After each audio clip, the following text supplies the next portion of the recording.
Yeah, man. I tell you. Yeah, get out of here. All right, we good.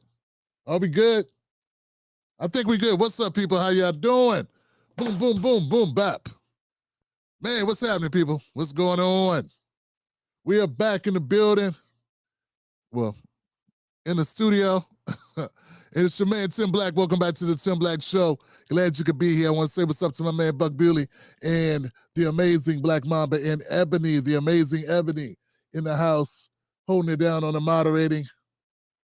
I want to say what's up to the chat room. Yes, today is Wednesday. I gotta write down in my notebook.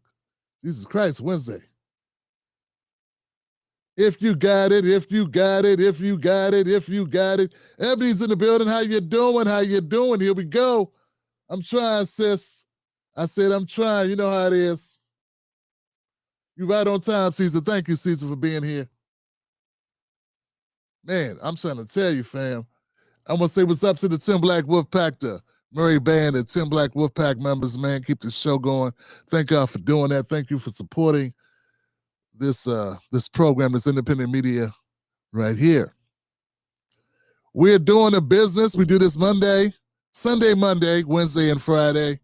Of course, this is Wednesday, middle of the week, middle of the thick of it, folks. And we got ourselves a conundrum. We got ourselves a conundrum, folks, and I explain what I mean by that. This whole Charlie Kirk thing has presented us with a obstacle.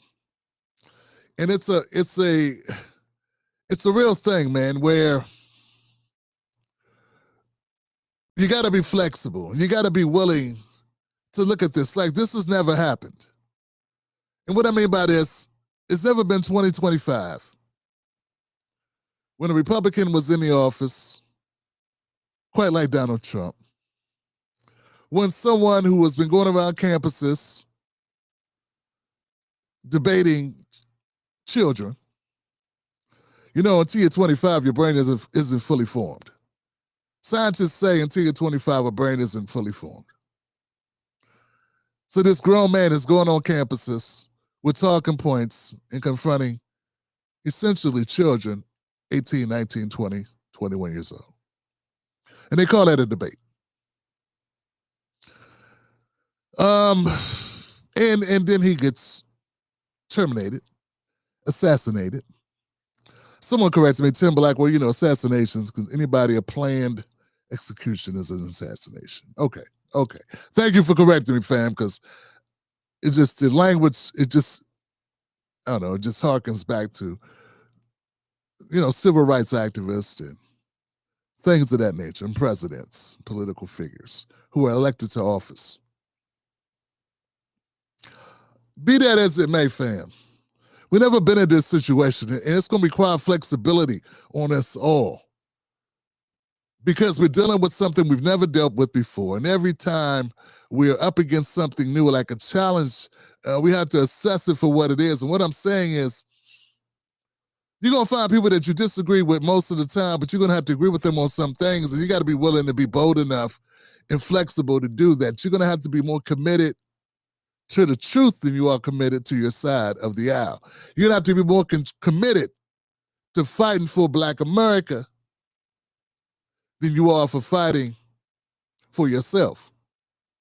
You're going to have to be more dedicated to riding for the middle class, the working class, the hurting class, those of us without trust funds who didn't come from affluent families like Kirk, Charlie Kirk. We're gonna have to do, folks, what we're gonna have to do. It's got to say, you know what, sometimes I'm gonna agree with someone that I don't want to agree with on things because I disagree with a lot of their stuff. But you know what? We got to take it in the context of the way it goes. And then, you know, and it works the other way too. And this is the problem with our politics. It's a problem with the whole damn country, frankly, folks. We got people that don't understand that they're going to be people that you may look like your aunt, may look like your cousin, may look like your sister. Hell, may look like someone you grew up with. That don't mean that they're politics is right, and it doesn't mean that they're right about what they're saying or what they're advocating for. We got a real big problem in the black community where we have a number of black Americans who can't separate the fact that someone looks like them. Doesn't mean they're working on their behalf. Doesn't mean we owe them anything. Doesn't mean we owe them our allegiance, our support, our vote, our money, our time, anything. That is so much bigger than that. On the same token, and let me be very direct here. Let me just say this. Let me put it to you this way. Tonight I'm going to play a clip of Jim Clyburn, Representative Clyburn. And in that clip, he's going to say some things that that I have to agree with because they're true. Not because I'm a fan of Clyburn taking money from big pharmaceutical companies. Not that I agree with Clyburn working with Republicans to gerrymander his district so he'll be the only notable the only notable Democrat, black Democrat coming out of South Carolina. No, I disagree with all that. But I'm going to have to ride with him when he says something that I agree with. Why? Because I'm big enough to do that. And I realize it's bigger than me. It's bigger than my damn feelings. It's bigger than anything else. It's about the truth. And if we throw away our truth, if we throw away the truth, we ain't no better than the people that we're fighting against. We got people that because Jasmine Crockett is a black woman, they think that I got to support that black woman, even though half the time she ain't doing nothing but using blackness in order to propel herself. This woman will invoke the word reparations and fight for black people in slavery. And then when she was on a podcast about reparations, she started talking about clean water. Well, the Democrats do a lot for us. We're working right now in my state to give clean water. As if white people don't want clean water. As if it ain't clean water for the state. But still, I have people that's up here. I have people that follow, people that unfollow, people that get their panties in a bunch, people that can't wrap their head around the fact that just because somebody black, just because somebody look like your sister, your cousin, your aunt, your daughter, your mother, don't matter. If their politics ain't right, we gotta grow up. See, black people got this problem. White people don't got this problem for the most part. Because white people used to white people selling out white people all day. White people sell out white people 6 days a week, twice on Sundays. Curry the leap year. That's what they do. So they're never surprised when someone white throws them under the bus. When Ford Motor Company was making Ford Pintos and they realized that the Ford Pinto had an explosion problem, that it burnt people alive when they got hit from the rear. When the Ford Motor Company realized that their Ford Pintos had a very annoying defect, and that defect was in a rear end collision, they might explode and burn the occupants alive. They had a meeting and they decided in that meeting, after doing the calculations, that it was more profitable. Instead of doing a recall and getting all those pieces of shit off the road, that it would be better to pay the families of the deceased a payout instead of take the media hit. I don't know if you know it or not, but Ford Motor Company is owned by white people. And they knew it wasn't just black people buying Ford Pintos. In fact, we never bragged about Pintos. We bragged as black community in that time, in the mid-70s, early 80s, we were bragging about what? Gangster Lean and a 6 and a deuce and a quarter. Cutlass Supreme like my dad had, with the crack in the manifold. So what I'm saying is, white people, unless they are totally stuck on stupid, they realize that other white people don't care about them. Same thing happened, by the way, and Ford's not alone. I mean, it was an Asian manufacturer, and I don't want to get the wrong one. I think it was either Toyota or Honda. They had the same problem with a stuck accelerator pedal. And instead of deciding, hey, you know what, it would be better to pull these off the road because people are dying, going through the windshield, accelerator would just stick at the most inopportune times, and people were causing crazy collisions, and people were being destroyed behind the wheel. They made a business decision that it was better, instead of losing billions of dollars in brand recognition and reputation by doing a public recall that would definitely get the ear of the media, it'd be better to quietly pay off deceased families. And who knows? If you take out a whole family, there's no one even allowed to sue you. Sometimes they got lucky and they didn't have to pay anything because everybody was dead. And what I'm trying to say is, Black people, we got to get better. We got to be willing to see and be aware enough and be conscious enough to know that just like white people will, in the Ford Motor Company, will decide that it's better if people die than lose money. That they decided that there are Black people that would decide it's better to put money in their pocket and watch other Black people die, or other Black people suffer, or other Black people take the brunt and get dragged behind the truck of white supremacy till our heads pop off. You got to understand that exists too. And everybody that says, hey, I'm not going to ride with Clyburn, I'm not going to ride with Kamala, or I'm not going to ride with Jasmine Crockett, or I don't parlay with Hakeem Jeffries, or I don't see these people or that person as being useful to what I'm trying to help build in the Black community. You got to stop seeing them as the enemy. Just because they don't go along with your political ideology based on race, based on what you see, based on skin tone. When I'm up here frying people, when I'm up here going in on someone, it ain't because of what they look like goofy. That's the last thing I'm worried about is what somebody look like. I'm worried about what they do like. I'm worried about what that mouth do, what that body do, what that hand do, what that legislation do, what that policy do. That's what I care about. So we're at a very difficult time, man, because it's going to require grown-ups to be in the room and the kids will go sit their ass down somewhere while we try to make dinner. Go play Xbox. If you ain't grown up enough for this, go play Xbox. There's people out there that think I need to ride with Stephen A. Smith, even if Stephen A. Smith ain't doing but grifting, because he Black.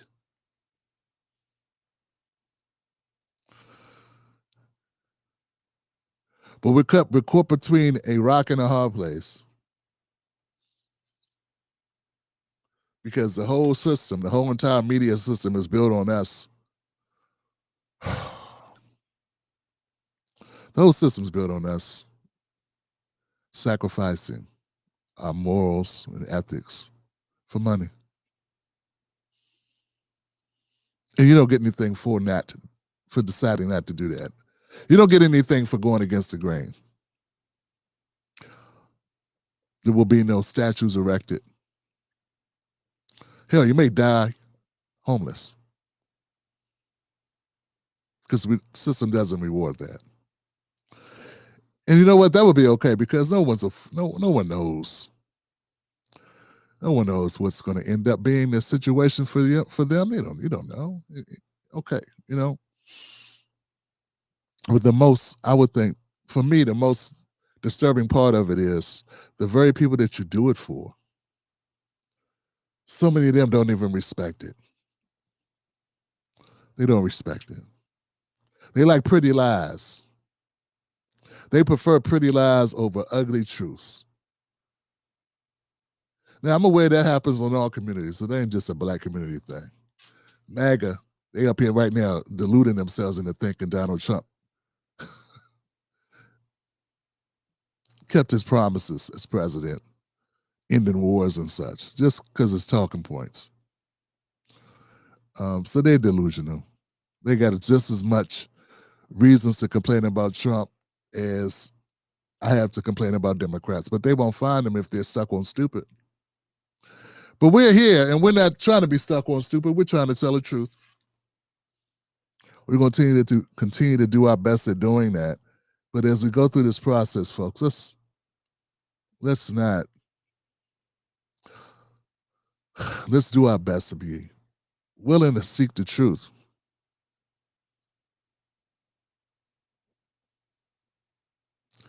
Be willing to go against what you think. Be willing to shake off your groupthink. Be willing to keep an open mind as you go through the process.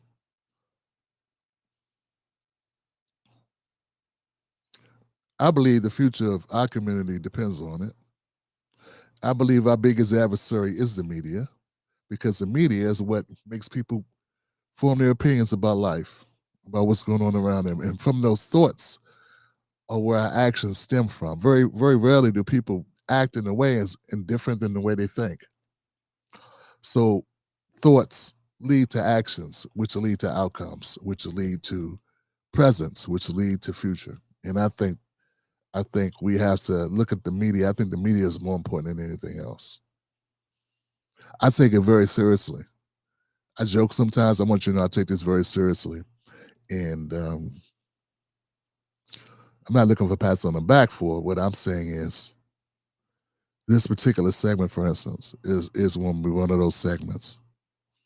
And if I can be unbiased when someone like Jim Clyburn, who I find disagreeable for so many reasons, who I think has been part of the problem. If I can find a segment, if I'm reporting on a segment of his, we have to say, you know what, he's got a point there. That is not a betrayal. That should be seen as the thing we should aspire to. We should aspire to having people that we welcome into our homes, into our psyches, people that we welcome into our consciousness, which should be a big deal for you to let anybody send thought waves to you, anybody that gets your attention in this world where you actually listen and take in what they're saying. They should have to have the maturity level and the responsibility to do so in a way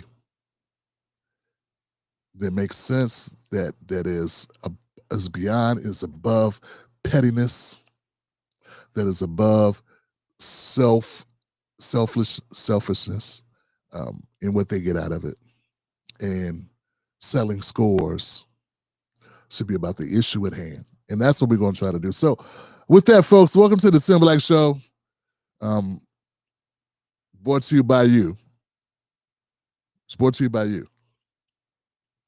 You know how much money Charlie Kirk was given to run his organization, this grassroots organization that was for the people?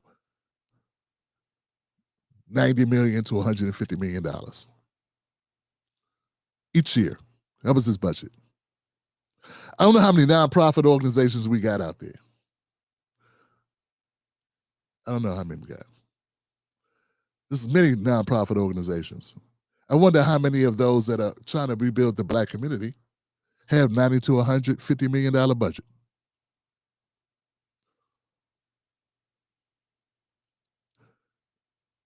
You know, we got the Hodgkins, we have Jesse Lee Peterson, we have Officer Tatum, we even got Candace Owens, so the whole cadre of these people. And I only called him out because I'm gonna be honest with you, most of Black America don't give a shit about a lot of the white folks that I could call out, because half of them they don't know. But let's just say everyone in Turning Point USA, everyone at the Daily Wire, including Ben Shapiro and the rest of those Klans members without hoods.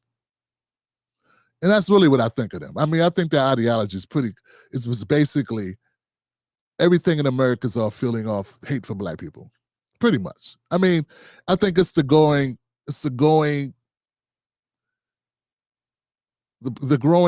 punching bag, the most sustainable punching bag in America is Black Americans, and particularly for conservatives in the far right. And, you know, followed by immigrants, followed by LGBTQ, followed by Jewish folks. But yeah, we get the belt. We're the grand champions of this hate. These people will go on and on and on, man, and say how great Charlie Kirk was. And this segment, I don't want it to be all about Charlie, but I gotta say this, man.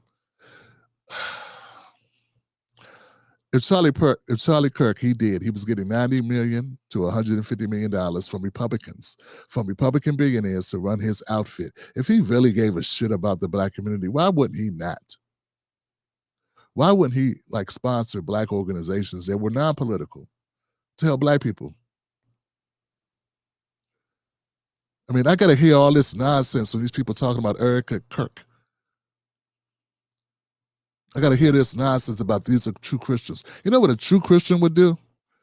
A true Christian who should be martyred and revered would have took some of that $90 to $150 million that they were allotted by Republicans, and since he built his platform off of saying all the ills of the black community, he probably should have took a portion of that money yearly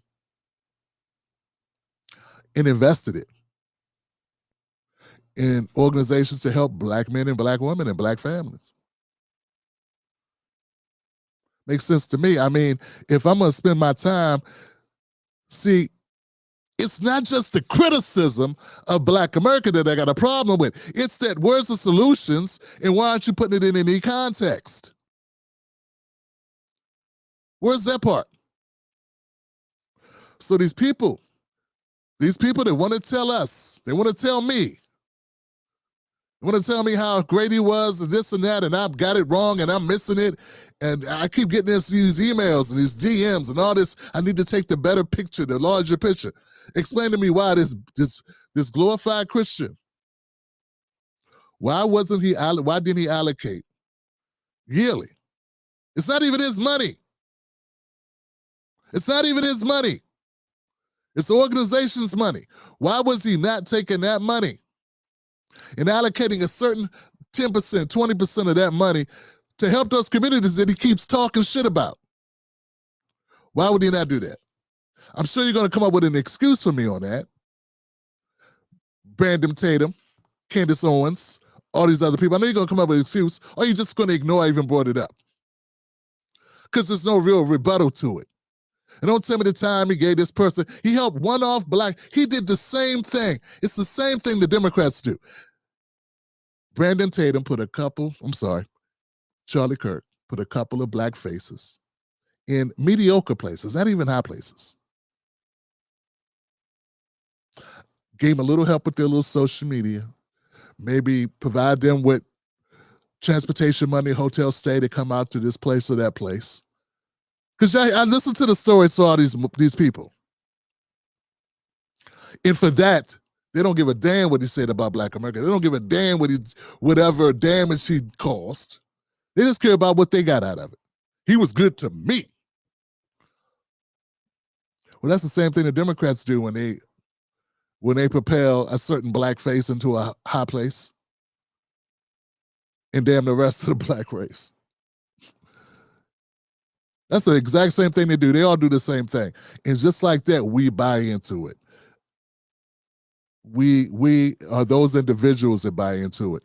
Now, to a larger extent or a lesser extent, there are some black Americans who do buy into it when they hear it. They are fooled by that. They are put to sleep, wooed to sleep. Like babies, listen to their mother's heartbeats as they lay on their chest of white supremacy. Patted on their back softly in a dimly lit room of cognitive dissonance.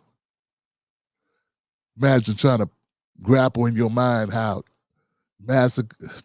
Uncle Charlie could be a racist, but also so caring. It's impossible. It gets us back to the true root of it, is that we have a systemic problem in this country, and black America is a punching bag. And people learn early on, if you're in the media game, that what you do to ascend is you go after those people. It's the easiest way to get money. I'm about to start because I got clips and I like to get to them, but I got to say, there was a video I was watching today, and it was a brother talking about Auburn Preach. And it was something he said, and that's why it's good. Typically, I would refrain to listen to the other podcasters because I don't want their thoughts to become my thoughts. I want to man my own ship. You know what I'm saying? Back when I was a teenager and we were listening to rap music on a little rap crew I was in, we said, we're gonna build out. We made a couple albums, and part of the process was locking yourself away from all other music to do it. Like you could listen to the oldies, R&B and soul, and reggae and salsa, anything else, but you could not listen to any hip hop because you could not let that subconsciously enter into and alter your voice. You didn't want to be mimicking anyone. So you had to kind of sequester yourself away from everything. So that's the way I feel sometimes about opinions from other podcasters, commentators, political analysts, what have you. But I'm really glad I broke that rule today and listened to someone, because it said something about Auburn preach, because I don't usually agree with them at all. I think that I feel that sometimes they're compromised, and there's been a couple of shootings or deaths of Black people where I just disagree with them. But other things I agreed with. The point was, he said, I think it was preach. I don't even know which one. I think Abba. Okay, I think it's Abba. Abba was talking about how he used to do different types of content when he first started out, and he considers himself somewhat liberal, but also he has some conservative views or whatever. And he realized that him being critical of Black America, even though he has a lot of Black people in his families who are darker brown skin, what have you, he realized that when he was critical of those people, he had to look out. He looked out at his comment sections, and he would see a bunch of white conservatives. And though he knew in his heart that he loved Black people, that he considered himself Black, and he loved his family members who were as brown as him or browner, and that he was coming from a good place, he was also mature enough to understand that the people that would listen to him didn't give a damn about that. So he had to make some decisions about his content and about how he was addressing things, because you can be used by the system without your permission in ways that you do not sign off on. Okay? So if Abba had a thought he was critical of, I don't know, if he was critical of Ray Rice, who was in the elevator with his, just go back to the story. You may remember this. Ray Rice gets into an argument with his wife. They're at a hotel. There's cameras in the elevator. Something happens. She pushes him and he sucker punches her. He knocks her out cold. And he was seen dragging her out of the elevator.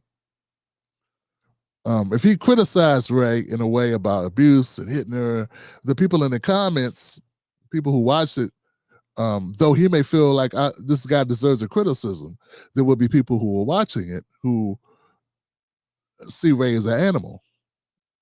And everything that you're saying, they're taking it and using it as fuel for their hate for Black men and their stereotypes of how they feel Black men behave.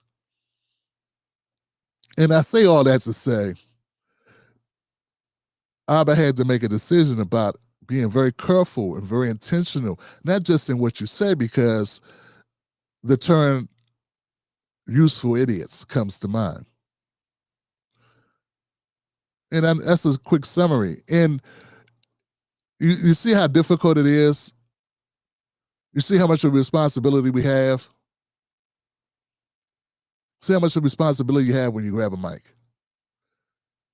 You have unintended consequences from the things that you say, and it can be used by others. And though you don't have that intentions, I'm a Black man married to a Black woman, and I love my wife, and I love my kids, and I love my friends and my neighbors and everyone, and I'm a Black man, and I've never shied away from that, and I stand 10 toes down on that.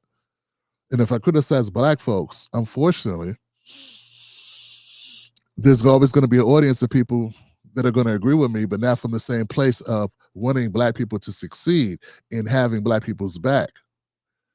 They're going to agree and they're going to co-sign it from a standpoint of hate and stereotypes and a bunch of other shit. And who knows, they might even post your videos on dark websites and racist websites where they shame Black people and then use you and use me in this case, and use me, who means well, who loves Black women, who loves my daughters, my sons and my daughters. But use me in my words and clip it and use that to attack and use that and pass that around as the gunpowder to take shots at Black America. So this thing is very diabolical. And I didn't have the intention of them doing that. And once it comes out and it's gone and it's out there. And that's disappointing, that's the situation. But it is. It just is what it is. It's frustrating. It's nothing you could do about it. So we walk a tightrope. We all walk a tightrope with this stuff.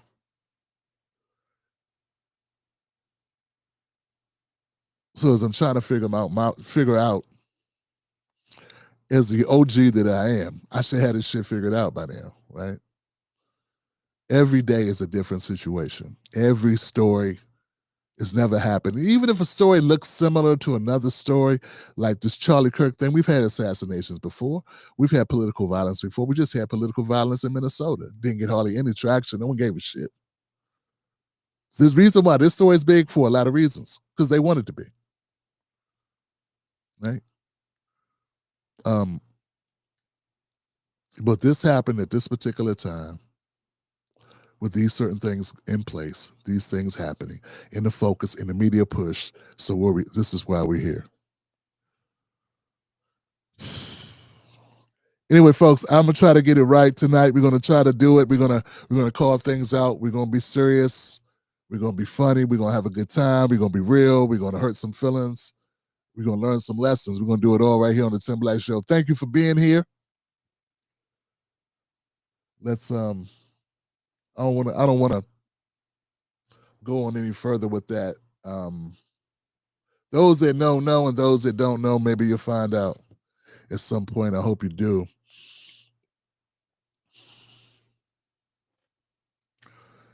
It's just, how deep does the bunny hole go? It goes. It's deep. It's deep. And yeah.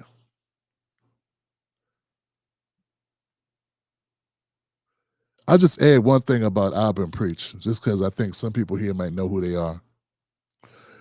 And when I had an issue with them, I called it out. It had to do with the death of Jordan Neely on a train. And they were, I think it was Jordan Neely. And it was either that or it was the white kid that shot up the white kid that shot at the BLM thing or whatever. I forget his name. A little white dude that cried in court and got off, and Trump made him like everybody, oh, this guy's great. Forget his name. I never forget this, because I made some comments about Auburn Preach, and it was because I felt they were being they didn't understand why I did not want to celebrate that kid who shot those couple of white guys at the BLM thing. Remember, he took the gun or whatever. He had the gun with him, and he was there to protect the property of the people he didn't know, but he wanted to be like the security guard or some shit. He wanted to do a George Zimmerman or whatever the hell it was, and somebody had a gun, and they were chasing him, and he turns and he shoots him, and something like that. You remember the guy's name. Everybody knows him, right? You guys know who I'm talking about. But that guy. So it was that story. And what it was, I'm trying to scroll. Can I get a scroll here? What's that? Rittenhouse. That's his name, Rittenhouse, right? That's what it was. They were defending Rittenhouse. And I was like, bump Rittenhouse. And I said something to them. Now, they responded to me, but they didn't say my name. I don't think they did. I don't know. They responded to me, which is a credit to them, because most people don't respond to you when you have, when you call them out. They were very dismissive. And they didn't understand why I took an issue with them. Hey, Charlie, not Charlie, Rittenhouse is a white guy who killed a couple white guys. So he killed a white guy, right? Killed one good person, right? Shot a couple. I don't know how many people died. I forget. But it was like, hey, I don't want to give white boys with assault rifles leeway to go shoot up black people. I know he didn't shoot no black people today, but these types of things create more people that feel like they can be justified in doing what Rittenhouse did. That's how things that's how they become a thing. And it was like, I got these two black dudes, and they don't understand that even if you thought, okay, they attacked Kyle Rittenhouse, he did what he did and was more like, but I don't want to apply that and I don't want to support that because even though they were white guys that he killed, he still had no business being at that march, trying to police it, acting as if he is a person in that regard. It wasn't his property he was defending. It was some people he didn't even know. Why is he walking around with a gun pointed at people all day? And it was just bothered me that they couldn't understand that very simple thing. And what it is, if you're not Black American, you're gonna be Black. And this is it. And this is before, and people give Tariq and everybody on the B1 shit, everybody on the delineation, they give them a lot of shit. And I get the criticism. I understand the criticism. I'm not with any particular person. And I don't follow any particular ideology of anybody. I support things, and I am Black first. You look at me, I'm Black. So I respect that, and I support that. And I do understand a foundationally Black theology, or the understanding, the thought process. But I gotta say, until that movement started getting juice, it didn't give me the correct way to articulate this. Look, Abba and Preach are both Black looking, but they're not Black Americans. In them being Black looking, they didn't even understand me, not just Black looking, Black. Mother from, New York, dad from DC, Washington, DC, Black. Never lived outside the country, Black. Here, 7, 8 generations Black. Okay? They don't understand that as immigrants and from Canada, wherever they're from. They're not even from here. They don't understand the difference that when white boys get a battery pack in their back, that's dangerous for Black people in America. But they couldn't understand that concept. And I could not articulate it, but now with the help of this new movement of delineation, and instead of just saying, not all skin folk is kinfolk, you can say, well, you know what, foundationally, these people just do not relate to me because they're not from my background. And that's a big deal. Because you could be Black, but not understand Black American Black. Because they don't have the same history we have in the same way that we have it. And I say all that, and my example of that is Charlie Kirk ain't even, had they had a funeral yet? I don't even think they had a funeral yet. There's already guys going to campuses trying to do what Charlie Kirk did already. Already. I saw 2 videos of white guys with MAGA hats on going to college campuses. They don't even get the signs printed, dog. They're so quick to jump on what Charlie did that they have signs written in magic marker.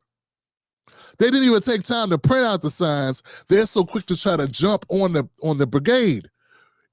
And that's what I'm saying. When people see something works, when white America sees that it worked for Rittenhouse, I was concerned that other was gonna mimic what he did.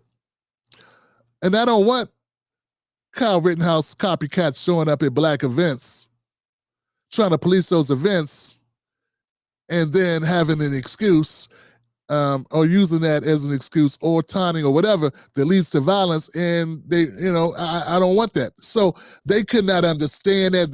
They couldn't rap. That was his eye. And someone in the comment section said, Tim Black, man, imagine, he said, man, that's exhausting living like that. When you have to think about all those things. Yeah, one of the Abba and Preach fans came to my page. They commented, I remember distinctly, because they left an impression on me. They said, it's got to be exhausting living your life like that, where you got to think about all that shit. They were attacking, and we had to do what he had to do in the end. That's how they looked at it. And I'm like, no, I can't just look at it cut and dry like that. I got to look at it like, why is he there? Why? What was he there to accomplish?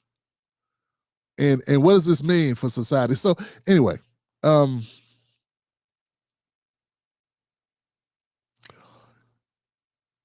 think you can have good intentions, but there's always going to be a limit.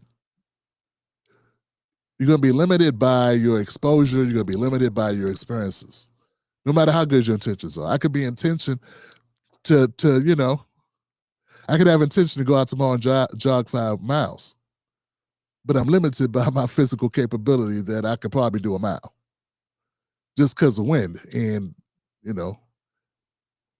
age, right? So Abba preach all of them. I'm just going to say, maybe they mean well, but they're going to be limited by their experiences. But the lack of humility, the lack of humility, man, to acknowledge that one is a middle-aged man at this point, that you don't have the wind, you can't dunk anymore if you could at first. They don't have that. You know what I'm saying? These people that are speaking for us don't have the humility to acknowledge they black, but they're not black. They're not black. You understand what I'm saying? I can recognize that. And unfortunately, with our culture, since it's been hijacked, stolen, borrowed from everybody, from MAGA rappers who shit on everything black except rap music, and now mimic us in their rap music, where they are degrading black people. Think about that. There are now MAGA rappers who have gone viral in MAGA world who degrade black people and anti-black and shit on blackness as they mimic black people in a genre created by black people. And the fact that they have some black fans is supposed to make it okay. The fact that we don't control our culture to any extent where that can be allowed, that's allowed, that's a thing, that exists.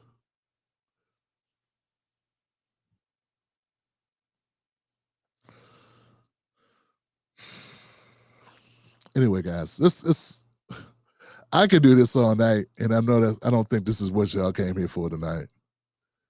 But looking at who we, looking at the people in the crowd, I guess it's okay. It's Wednesday. It's a Wednesday.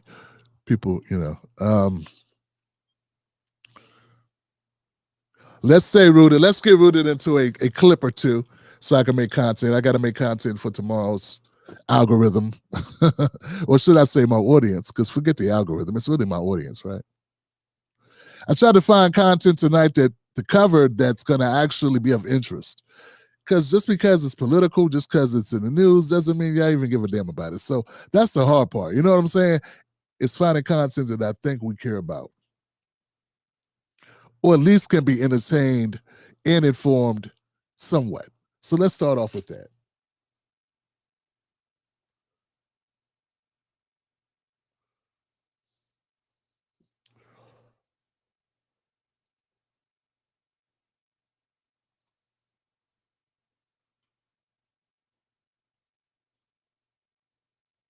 Next on deck with Tim Black. House is unveiling a presidential walk of fame featuring portraits of U.S. presidents, with the exception of former President Joe Biden. The new display just outside the Oval Office along the colonnade there shows a framed photo of an auto pen writing Biden's signature in place of the former president's portrait. The White House released a photo today of President Trump looking at the... Man, I got to tell you, this is petty, right? This is petty Pendergrass. This is the epitome of I don't give a damn, Johnson, and I'm not going to let it go. Look at that. There it is. Joe Biden doesn't get a picture. He gets a picture of his pen, the auto pen, to prove to say this guy did not make decisions. He was not a president. He was merely a shadow. There was a shadow presidency where other people were operating in the darkness, and this guy was just a figurehead. He was an avatar, but he wasn't really the guy making the decisions. And to that point, here goes his pen, this auto pen, not his pen, the auto pen that signed his signature on various executive orders. was all you have. And who decided that? Who decided what executive orders? Who decided what injunctions, whatever policies that Joe Biden implemented during his presidency? Who knows? It was done by puppeteers. And I just Trump has exceeded all levels of petty here. Now, I don't know how bad it was with the auto pen, you know? I have no idea if it was as pervasive as this implies, right? But damn. I mean, you got to get Trump, like, this is dedication to the art of being never letting it go. I mean, if you want to look up somebody who's going to ride till the wheels fall off on an issue to prove a point, man, Trump's got to be up there. Because this, I can't, you know, yeah, mock a guy, make fun of a guy, tell it, wow, okay, fine. But then to showcase it in the White House itself, I mean, folks, that is a good dedication to the art form, man. That's somebody that's, you know, I mean, that's 50 Cent losing 100 pounds for a role that doesn't go anywhere, you know, but still does it. That's amazing. Remember that? I think it was someone else did it for like The Machinist. I think Batman did it for The Machinist. Crazy. No one saw The Machinist. This guy probably put his life in jeopardy, losing all this weight to play this role. And for what? And that's a commitment, man. That's what I'm saying. The commitment is amazing. That is somebody that, I don't know, man. You know, people say, how did Trump win? And the Democrats keep saying it's because various reasons, none of them good, right? But I got to say a quote that was made by the great Will Smith. And Will Smith said part of the reason why he's successful is because he's literally willing to die on a treadmill to beat you. He will push himself to the brink of death in training and working in order to win. And that's Trump. This, to me, folks, is someone pushing themselves to the brink. That's pushing yourself to the brink, man. That right there, that's all out. Damn. Give it up for that, man. Jeez.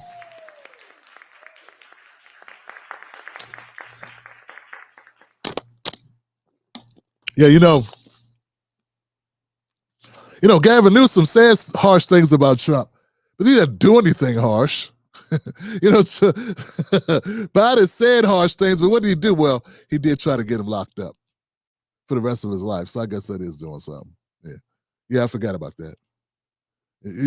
I don't have dum-dums that think all those charges against Trump were just came out the blue air. You do realize it. Like Fonnie Willis, these are like wind up to his Fonnie Willis and Dan, what's her name? Jessica, whatever. The one in New York. You do realize that that's a wind up toy for Biden. You do realize this. Democratic Party wind up, like plug and play. They got the remotes back at the DNC at the DCCC for these guys. You don't think they came up with that on their own, do you? Or maybe they came up with it on their own, but it was co-signed by the Democratic Party. Put it that way. All right, next, guys. Let's keep it going.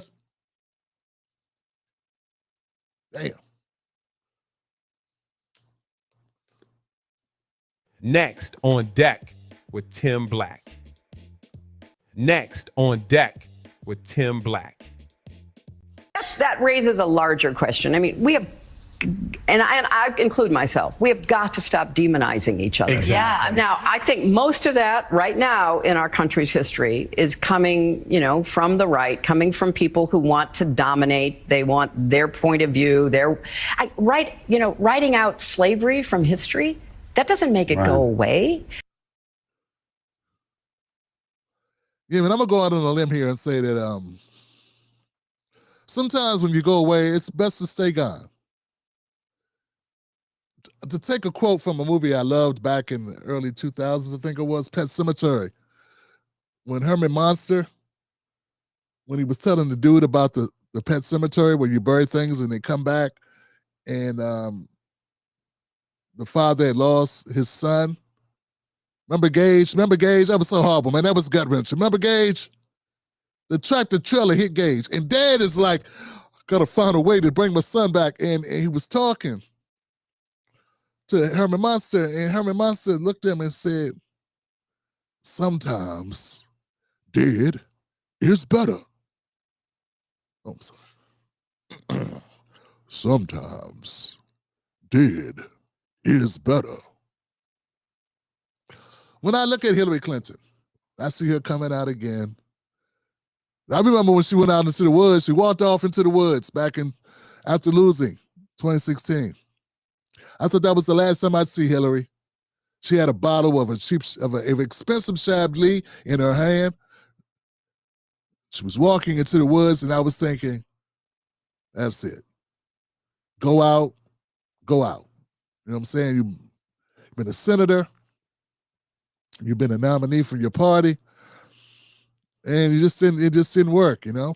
And Secretary of State, that's it. Senator, Secretary of State, these are big jobs. For somebody we probably wouldn't even know if she wasn't married to Bill Clinton. Probably wouldn't even know her. Hell of a job, you know? But when she walked out into those woods with that bottle of wine, I was thinking that was it for her. We never see her again. But she came back. She came back. And every couple of years, it's like she comes back to either to write a book that no one wants to read or to do a podcast no one's going to listen to. It just keeps happening. And I'm just saying, Hillary Clinton, Democratic Party, sometimes dead is better. Yeah. She keeps talking. Not long. She won't go long. I know it's people like Tim Black. I don't want to hear her voice. You have to. I had to hear it. You got to hear it. You know, we have got to stop with the finger pointing and the scapegoating.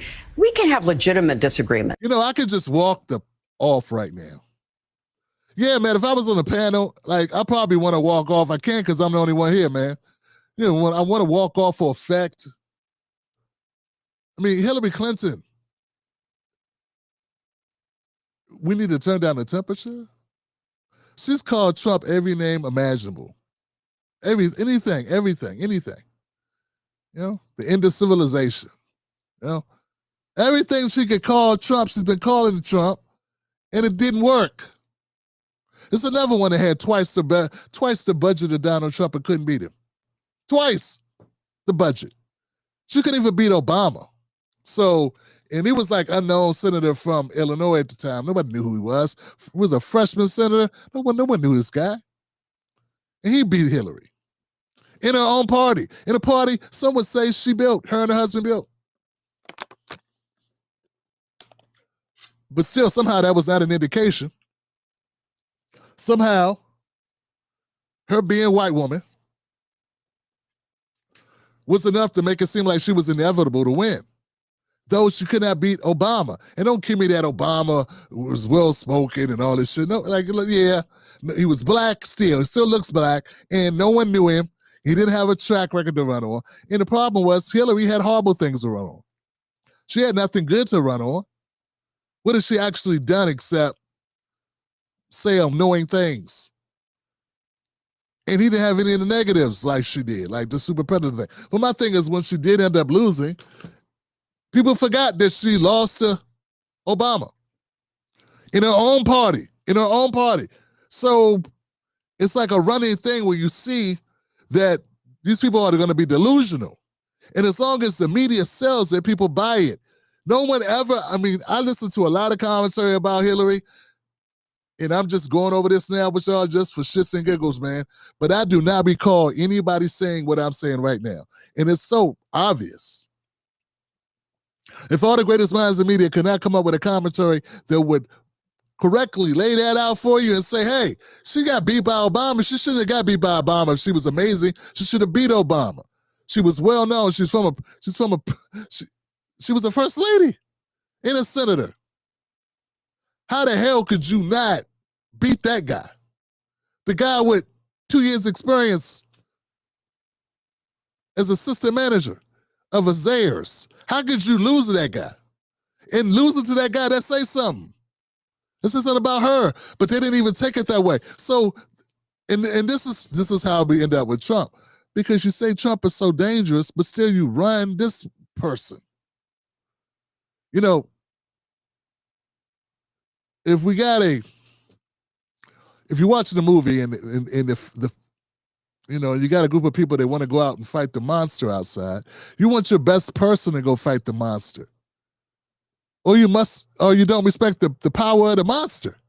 I mean, how bad is the bad guy if you send anybody out there to fight him? If you send Hillary Clinton out to fight Satan, I mean, Satan must not be Satan, right? Because you would send somebody, like, you know what I'm saying? I'm just trying to come up with an analogy that works. So I think in people's minds, they're like, well, how bad could he be if you're going to send this one? I mean, no, most people with the ability to hear can't stand listen to her for more than 10 minutes, let alone pay for it and send money for it. But she's back anyway. She's talking another book or another, like I said, another podcast to promote that no one wants to see. Right? I mean, how do you provide quality, affordable health care to everybody? Let's figure that out. How do you deal with what's going to be job loss? These people come out, they don't even have anything to say, Johnson. It's like she's brought up 5 different subjects and it's only been a minute and 30 seconds. 5 different subjects. She's bouncing from things to things. She's just talking because they gave her a platform. She don't have anything to really talk about. Nothing of substance. No point. 5 different things in a minute and a half. Now, I know I have a way. I sway, I sway in thought. I tell a story, but Jesus Christ, 5 different topics in a minute and a half. She don't want to healthcare. What are we doing? From AI. Let's get working on that. To AI. That's what we should be doing, but we should do it in the truth-based reality that we have to live in. Facts and evidence have to matter again. And then we can start having good debates. When I was in the Senate for... Next on... Yeah, thank God. That's it. I've already said all the things, I think, most of the things that I could think of that make that quick. No one deserves. I feel the same way I feel about Kamala Harris. No one deserves the presidency. There's no such thing as deserve. Okay? Nothing. You got to go take that. And no one can hand it to you. No one should be able to hand it to you. On Deck with Tim Black. Hoping to clarify what Mayor Johnson meant by law enforcement is a sickness, we asked him today. The people who heard my statement, they know exactly what I meant and what I'm talking about. They're using this moment to politicize, to justify their own insecurities. I'm not going to stand for it, I'm not going to take it, and neither will the residents of this fine city. Johnson explained that, quote, the addiction of jails and incarceration is one that we have to wean ourselves off of. This time leaving out a reference to law enforcement specifically. When you just responded, though, you didn't loop in law enforcement this time. So did you not intend to use the I said that law enforcement, here's what I've said, though. Law enforcement alone does not keep communities safe. Law enforcement agrees with me on that. How do you send police officers into communities when there's little access to affordable housing? Next on Deck with Tim. Yeah, man. I remember a time when I thought dumb things like this, similar. Not exactly like this. I did believe that policing need to be rethought of, reimagined. We need to come up with some new shit. We can't just keep doing the same thing. I mean, we're basically doing policing the same way we did it 100 years ago. And you can't improve the model at all. I mean, we don't listen to music the same way we used to listen to it 100 years ago. Why are we still policing the same way? And I brought on actual, like, former detectives, law enforcement officers on this show and did 4 or 5 part series on this back in the 2000s, early 2017, something like that. It was a local cop, a cop from Baltimore. That's what it was. And we had a good conversation about that. And it was dope because we were looking at other ways to do it. And he didn't hate cops. You know what I'm saying? And this was way before the defund the police. This was before that. So understand what he's saying here, what Brandon's saying, but Brandon's he jumped the shark. He gone way too far, man. You know, people need law enforcement, if for no other reason, didn't have someone to call to come fill out the report. You know, people cannot be left to their own devices to just be out in the world without police. To just say policing is a sickness, I mean, that's just goofy.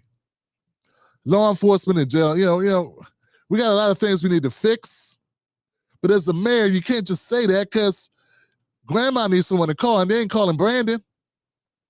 Brandon ain't gonna show up if somebody break into my mama's house. Nah. Someone carjacked my cousin, Brandon's not gonna show up. He ain't gonna do shit. Brandon got half the police force working for him. And I mean that literally. He has 150 detail wrapping around him, his wife, in his place of business and her place of business. 150 officers, Johnson. 150 officers. And that guy gonna tell you, he's gonna tell you that policing is a sickness. Well, you must be so sick, you must be on your deathbed, Brandon Johnson, because you're the sickest of the sick. What's the condition that you have? Imagine somebody doing that. Imagine somebody telling you that money is horrible. Money's the root of all evil. Meanwhile, they're sitting on a couple mil. Literally sitting on a couple mil, right under their seat. With a gold pinky, big rock diamond pinky ring on, and a house made of gold.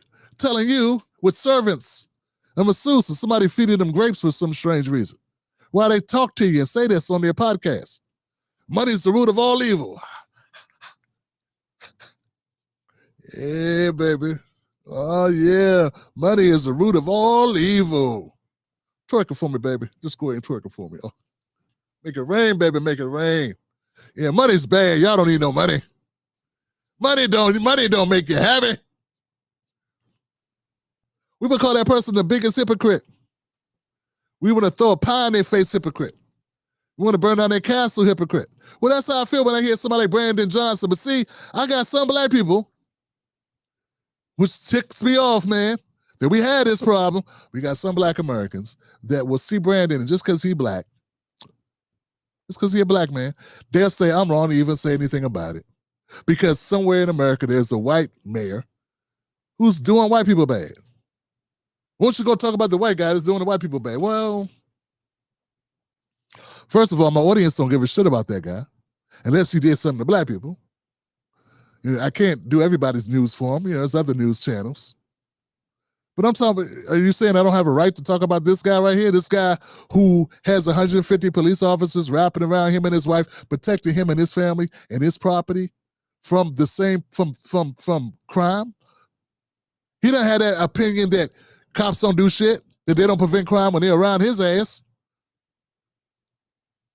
Nah, when they're around him, it's safe, it's smart. But when we say, you know, but then he'll come out and he'll say, you know, policing is a sickness. Come on, man. I mean, what are we doing? What are we doing? What's bad is that we have people that can't see that. That is difficult for them to understand that part. They can see this whole segment and not get it. Not get it and not understand that this guy is a sellout to the highest degree. And he's a humongous hypocrite. Humongous hypocrite. One of the biggest hypocrites in politics is Brandon Johnson. This guy took money out of the budget. Instead of fighting back against the Biden administration and bucking the system, he cared more about himself than he cared about anybody else. Definitely not about the people in Chicago. This guy has bankrupted Chicago. funding immigrants who weren't living in Chicago 2 years ago. And when people get upset, people chastise him about it, he gets indignant like he's the victim. Like he's the victim. So, like, I don't know what else to say, you know. I come from a place where it's one thing when other people treat you bad, but we shouldn't treat ourselves that way. I mean, with the history of what America is, when other people treat us like shit, we're supposed to, that's upsetting. We should be upset about it. We should be twice as upset when it's somebody that we put in place, that we elected, that use us against us in order to get in power.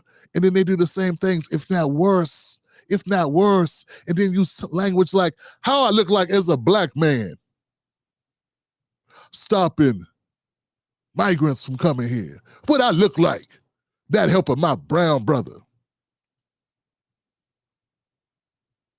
You see, he used that against you. See?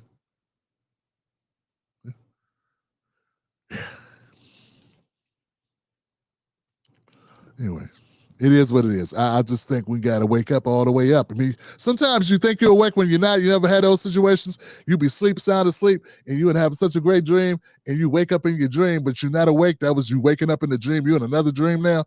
Well, that's what some people are, man. They're not really awake. They just still sleeping. They're in a different dream. And they think that Brandon Johnson means well. But when he decided that he was not going to buck the Democratic Party when it came to all those people coming into his city and turning his budget upside down to the point where schools were closing at a rapid rate, record-setting closure of schools. I'd like to know how many white American communities that would have took that. And I'm just saying, I mean, what I'm saying is no one would take that. But for some reason, they think black people are supposed to take it. That we're supposed to be okay with it. We're supposed to say, oh, well, I understand their pain. I know what they're going through. Now, we've already been through it, and we don't deserve to have to go through it again voluntarily. If you send them to Portland. Send them to Portland, Oregon. They didn't let no ends come in Portland, Oregon until the 30s. They couldn't make room. Let them do it. Why they got to come to Chicago? Like basic things, basic arguments you can make. But he was concerned about Biden and his henchmen, his hitmen, lining him up. There's got to be some dirt somewhere on Brandon, and I believe they do keep a book on you. And I think they were going to open the book on him, similar to the way they opened the book on, New York Mayor Eric Adams. That's how the books get open. And the only solution to that is you can't give a damn. Brandon Johnson is a horrible mayor for a lot of reasons, and the main reason is he has no backbone or courage, and he says dumb shit like this. Oh, and he's a hypocrite. Did I mention that? Yeah, he's a hypocrite. And he'd be a hypocrite no matter what color it is. He'd just be a hypocrite. If he was white, he'd be a white hypocrite. But if he was white, he probably wouldn't be in office because they wouldn't tolerate that shit. Black. They put Jimmy Kimmel back on the air last night. Here's what he had to say. It was never my intention to make light of the murder of a young man. Wrong. Pathetic. Of course you did. You used the phrase MAGA gang. You absolutely intended to make light of it. And you also intended to mislead the American people all at the same time. So don't lie again. Just apologize, Jimmy Kimmel, which you haven't done and you did not do last night. Every liberal in America is clapping like a seal for this hack who somehow made it about him. No apologies, just more lying. Good for Nexstar and Sinclair for fighting back on this, in my opinion. I love all these liberals all over the country who are talking about free speech, the biggest assault on free speech. You know, just a couple of years ago, people like Elizabeth Warren were calling Donald Trump a danger who, quote, must be kept off the air. I am much happier with Donald Trump off the air, off of Facebook, says Elizabeth Warren just a couple of years ago.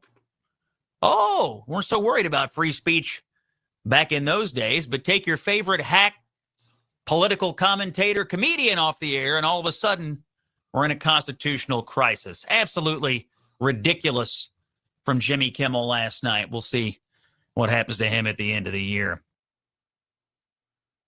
Yeah, it was the fake cry that Jimmy did it for me. Yeah, the fake. Oh, I don't know if you caught it there. I don't want to rewind it, but it was like, I wasn't making fun of him. That was that. Yeah, the fake, him blubbering up or whatever that is, snot bubbles, whatever, that whole thing. Where he pretends to really give a damn. Look, man, I'm not going to spend a lot of time on this. My audience don't really give a damn about Jimmy Kimmel. We weren't watching him before. We ain't watching him now. We had a good day, though, okay? I was looking at the numbers. I forget what they were. Let's just say he 3X'd it. So, yeah, 3 times the audience that would usually tune in to Jimmy Kimmel tuned in last night. Okay? I even watched the first 5 minutes or so of his monologue. I forget what it was. It was a bunch of denials, no admitting, and talking about us being better people or something. Politician shit. And whatever. Uninteresting. But it's just amazing to me, man, that this is how good the media is at rooting for who they root for. And the liberals going along with it. I got my issues with good old Scott's hardball race. And this whole Charlie Kirk situation has really shown really how Scott Jennings get down, man. And I know people say, Tim, you should have saw that before. I did, but usually he starts shutting up when you start talking about race. But this time, this guy, he been defending everything that Charlie Kirk ever said. Everything. When you don't have to. You can say he shouldn't have said that, but he still don't deserve to die. But instead, he's been defending it. So to those people, you gotta put him in a group. You gotta put him in a group of the people that can't be counted on. You gotta look at them suspect. It is what it is. Because you don't have to defend horrible statements, things you shouldn't say, baiting of Black Americans, baiting and wilding through a bunch of stereotypes, repeating stupid statistics of how many people got arrested, not how many people got convicted, and using that as your basis for your thesis to say Black people are so violent when we talk about arrests, not convictions. Hell, we're not even talking about actual guilt. Because we know poor people are forced by the system to plead out all the time. But those statistics that that Charlie Kirk kept quoting from the FBI are statistics of people getting arrested. But Scott, and someone like Scott Jennings, he knows that. So that's what makes me like, okay, well, you just went down a couple notches. Because once again, like, I disagreed with all that shit that Charlie Kirk said that I found was race baiting, stereotyping, and a bunch of other nonsense. But I can still say, hey, he shouldn't get shot for that. But he didn't get shot for that. It's not why he got shot. He did not get shot because he dissed Black people. Nobody gets shot because they talk shit about Black people. Let's just be clear, man. That ain't why it happens. Not in America. For all the talking, for all the blubbering, for all the constant nonsense of people throwing Black people under the bus about this Charlie Kirk situation, at the end of the day, it had nothing to do with his demise. Nothing at all had to do with us. We didn't do it, and the person that did it damn sure didn't do it for us. Okay? So, but still, for some reason, we are the focal point of it, and we shouldn't be. But America just has that,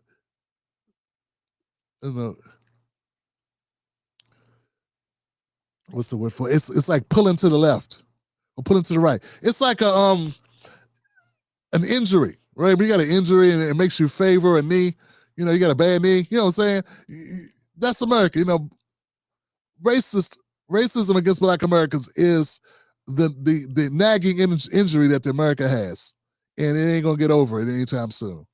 You know what I'm saying? It doesn't matter what happened. They always gonna favor that knee. They're always gonna walk gingerly on it. It's always gonna be present in the gate, and that's just what it is. And whether it's Scott Jennings or Ben Shapiro or Nick Fuentes or Charlie Kirk or Bill O'Reilly or Chris Cuomo, I don't care who they are. I don't. Pat David, all these people. And we can line up a bunch of other Black commentators around it too. They play into the same stereotypes. It's like they get the starter kit when they get out there, and it's throw Black people under the bus as part of the starter kit. All right, let's go, Johnson.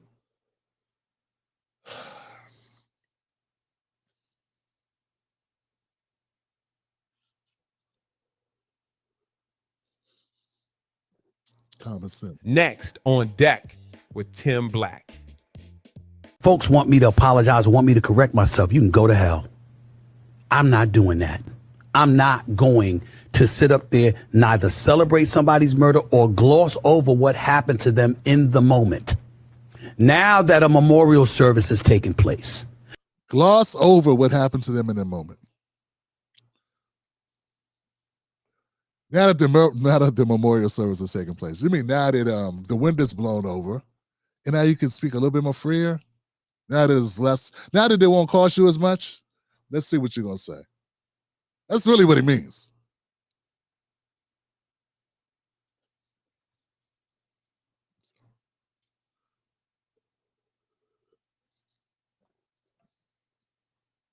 Next on deck with Tim Black. Folks want me to apologize, want me to correct myself. You can go to hell. I'm not doing that. I'm not going to sit up there, neither celebrate somebody's murder or gloss over what happened to them in the moment. Now that a memorial service is taking place, now that people have had an opportunity to mourn, now that we have an opportunity to sit back and go through all of that, maybe we can go back and revisit some of the things he said. Make sure we do our best to contextualize it properly. And whatever level of criticism, cynicism, or anything beyond that he may deserve at that particular moment in time, it seems more apropos today. It wasn't apropos last week. It wasn't apropos the days before that. Because we live in America. And I don't want anybody come thinking that it's okay to come across like there's ever a reason to condone or act like it's okay for somebody to get murdered in front of our very eyes. That's me. That has been me. That is me, and that will always be me. I'm not backing up from that for anybody. To me, it's human decency. Where the issue's going? He says something that was offensive to the Black community. What, that disappears now? Of course it doesn't. He said something that was disrespectful to women. He said something about civil rights legislation and how it should have never been put into place. He said something about members of the LGBTQ community. Those issues aren't going anywhere. We could discuss them now. We didn't have to discuss them then. It was a week ago. It's wrong to want to give a family an opportunity to mourn. Think about what you're saying. Next on deck. Yo. Could the parents of Freddie Gray please step into the front? How about the families of Ahmaud Arbery? Could you please step to the front? How about the family members of George Floyd and Breonna Taylor? Could you please step to the front? Could all the Black people that have been killed by cops please step to the front? Yes, family members, virtually speaking, no disrespect. For this bit, I'd like to ask you, how long did America wait to ask very tough questions about shit you did, even though you were deceased? 2 seconds? Yes, okay. Oh shit, no, stop, don't hit him with the stick. I'm sorry. 0.2 seconds. She's been corrected. Someone on the floor, Breonna Taylor's family said 0.2 seconds. You know, Stephen A says, hey man, first of all, he starts off very hot here. He says, go to hell. He says, go to hell, people that want me to retract. Well, see, the people that want him to retract are not going to be, those people are going to be primarily Black Americans. And so that's why he's got a lot of bass in his voice. See, the bass in Stephen A's voice typically is reserved for the Blacks. He don't have a lot of bass in his voice unless he's upset with a particular white guy that he feels is beneath him on ESPN. Then he get loud with that white guy. Stephen A will get loud with a white guy who's a colleague or someone at his network on ESPN. But he typically, I'm talking about Kellerman. Max Kellerman. But you don't typically get loud with black. You don't get loud with white people like that. So that's the first thing. That's the first tale. Second tale was, it wasn't safe. Yeah, you're right, it wasn't safe. He said, I couldn't talk about it then. I couldn't talk about it when it happened. No, I wouldn't do that. I wouldn't talk about Charlie Kirk. I wouldn't question his legacy at the time when he died. That's what people do. People talk about what you did when you died. People talk about what you did. That's the whole point. That's the whole thing. What he means is it wasn't safe for his career. It wasn't safe for his money. It wasn't safe for his greedy ass ambitions to question Charlie Kirk. To question Charlie Kirk's legacy. This motherfucker went away to the news cycle left for him to talk about it. That's all. He's a coward. He's a loudmouth, bloviating, redundant coward. That's it. But the funniest line out of Stephen A. out of this whole thing was where he says, I've always been this way. Yeah, a sellout. You've always been a sellout. You've always been a coward to go up against authority. You've always been that way. You've always been a company guy. That's one thing about you, Stephen A. You are consistently an empty suit. Even when you're not wearing a suit, you're an empty suit.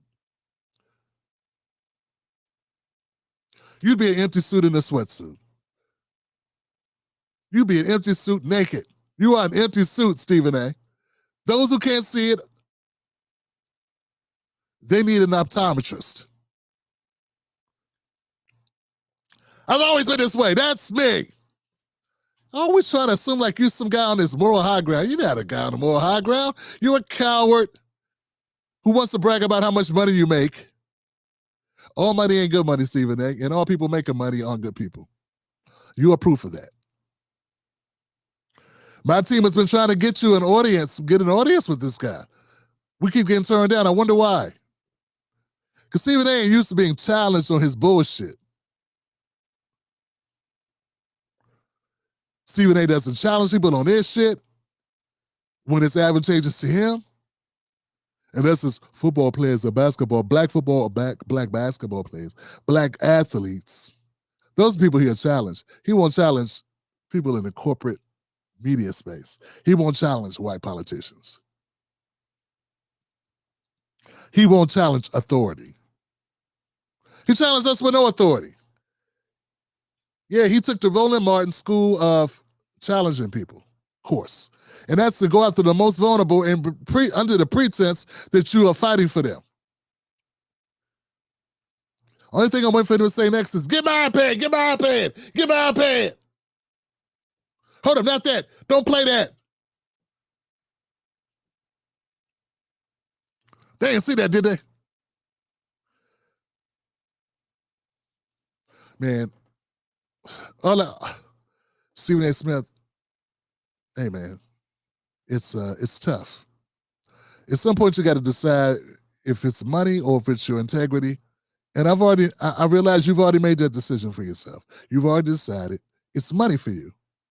And what good is integrity? You can't go buy a new car with it. And that's a personal decision. And I won't knock you for that other than to say, but I will call you out for it. You put out these loudmouth videos where you are pretending to be this guy on this moral plateau, where you're looking down at the rest of us and you're counseling Black America. I hate when you do that. I hate when you start out, Black America. I got to talk to Black America. No, you don't have to. You don't have to. We didn't put you where you are, and I think you're fundamental. I think you're crucially aware of that. I think you know who put you where you are. You know it wasn't us. I want you to know we know it wasn't us too. We're very much aware they put you in this position for a reason. You're willing to speak with your chest and say negative shit about black people to black people and talk down on us and then tell us fat that duck grease ain't oily, water ain't wet, and the yellow snow is not lemonade. Wish I had that one back. That didn't come out right. But you understand what I'm saying here, Stephen A. Smith, and we just kind of tired of it. You know, I grow tired of it. This Charlie Kirk thing has really been an exposure. And I'm, you know, it's unfortunate, but I think that maybe this all happened to expose people for who they really are. This must have really gotten into you because for some reason, this is like your third video where you've been having to yell at us and tell us how you don't give a shit. You know what, Stephen A. People, when they don't give a shit about the criticism they get for having a certain position, probably wouldn't keep making content saying they don't give a shit. They be on to something, talking about something else. But see, you're such a greedy bastard. You so greedy, Stephen A., because you can't help but talk about it because you know this where the hits are. You know where the views and the hits are coming from. So you gotta talk about it. And since you got such a big ego, and since you know you can't really be canceled because you don't really work for us. You know, you work for you're blackfacing for a white organization. So, and you know, they ain't going to get rid of you unless you become bad for business. So that's why you only go so far. That's why you criticize Kamala, then kissed her ass, and criticize and kiss her ass, and kept jumping back and forth to remain uncanceled. Well, you can just ride on truth and let it be what it's going to be.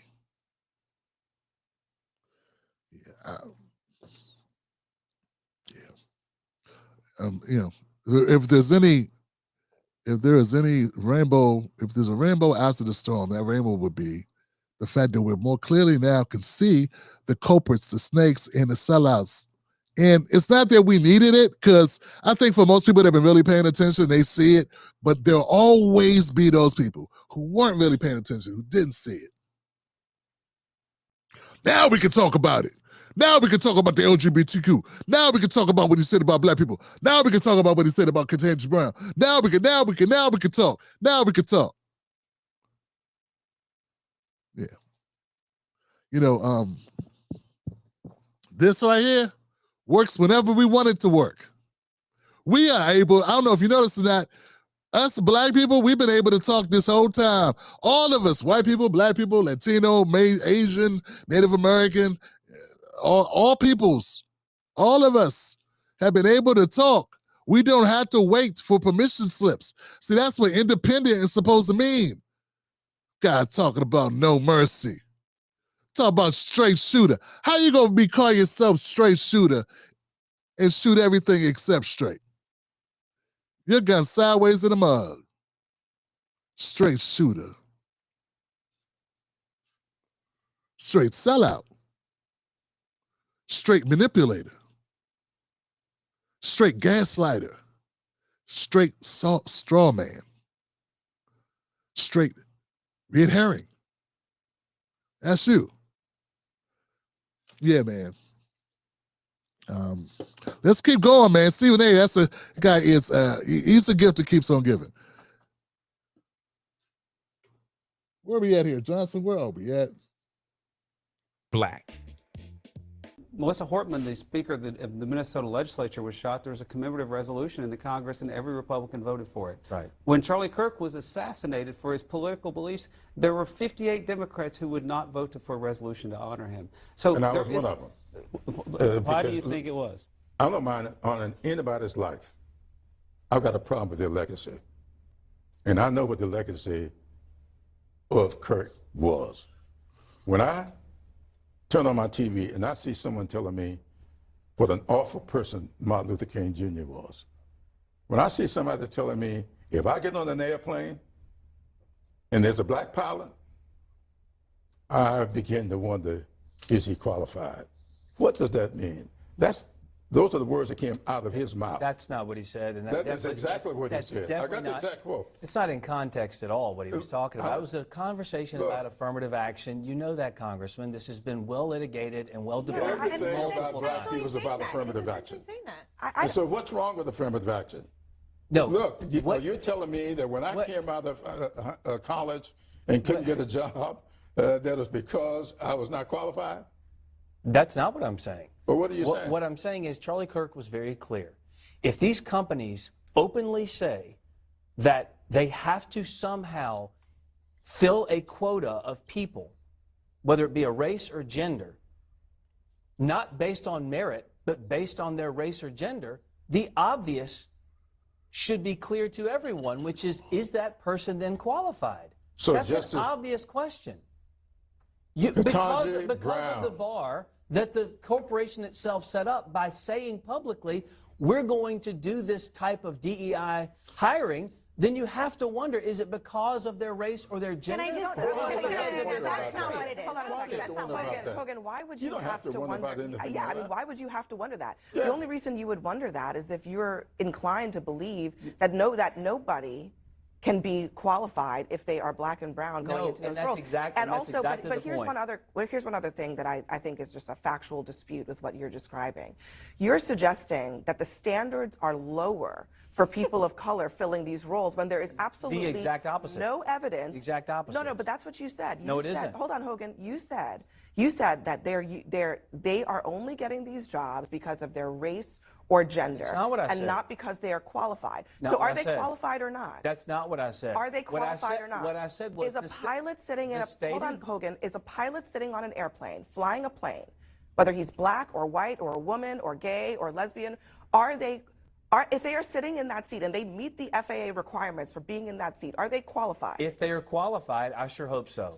But you don't believe that they're qualified because of what? That's not what I said. What I said was if the criteria was their race or gender, then how am I to know that's that the why qualification I'm telling you, Hogan, is there? That we is had a a president of the United States. Error that we you had are a making. president of the United States, Hogan, and I don't Joe want Biden, you to who came out and said Hogan, you're he changing. wanted Listen, I don't want you to change the subject woman because of you are color making to be the vice president. So when I noticed Hogan, that's what he said, that's not my fault. On, Joe Biden said it. You were in the White House when Donald Trump said he was going to put a woman on the Supreme Court, and then he picked Amy Coney Barrett. Is she not qualified? She is extremely qualified. Okay, so why is she qualified, but Ketanji Brown Jackson is not? He talked about the qualification as well. What I'm saying is, in that... Abby just busted him in the mouth. She just busted him in the mouth. It is what it is. That's dead to rights. A moment of silence for him getting busted up. There was no way to wiggle out of that. Trump said he was going to get a white woman, a woman, and he went and did that, and you didn't complain. And then he picked Amy Coney Barrett. Is she not qualified? She is extremely qualified. Okay, so why is she qualified, but Ketanji Brown Jackson is not? He talked about the qualification as well. What I'm saying is, in that clear directive from Joe Biden, in the clear directive from those companies, they are saying we are filling a quota. Let me ask. They're not even saying filling I'm a quota. I'm going to ask you again because I think you have another opportunity to really think this through. Donald Trump said, "I am going to pick a woman to go on the Supreme Court." Oh, you know what? Let me give you another one. So should he not have George H.W. Bush said, "I am going to pick I'm going to pick a black man to fill a role on the Supreme Court." Are those people unqualified? I want always the most qualified people to hold those jobs. Are they qualified or not?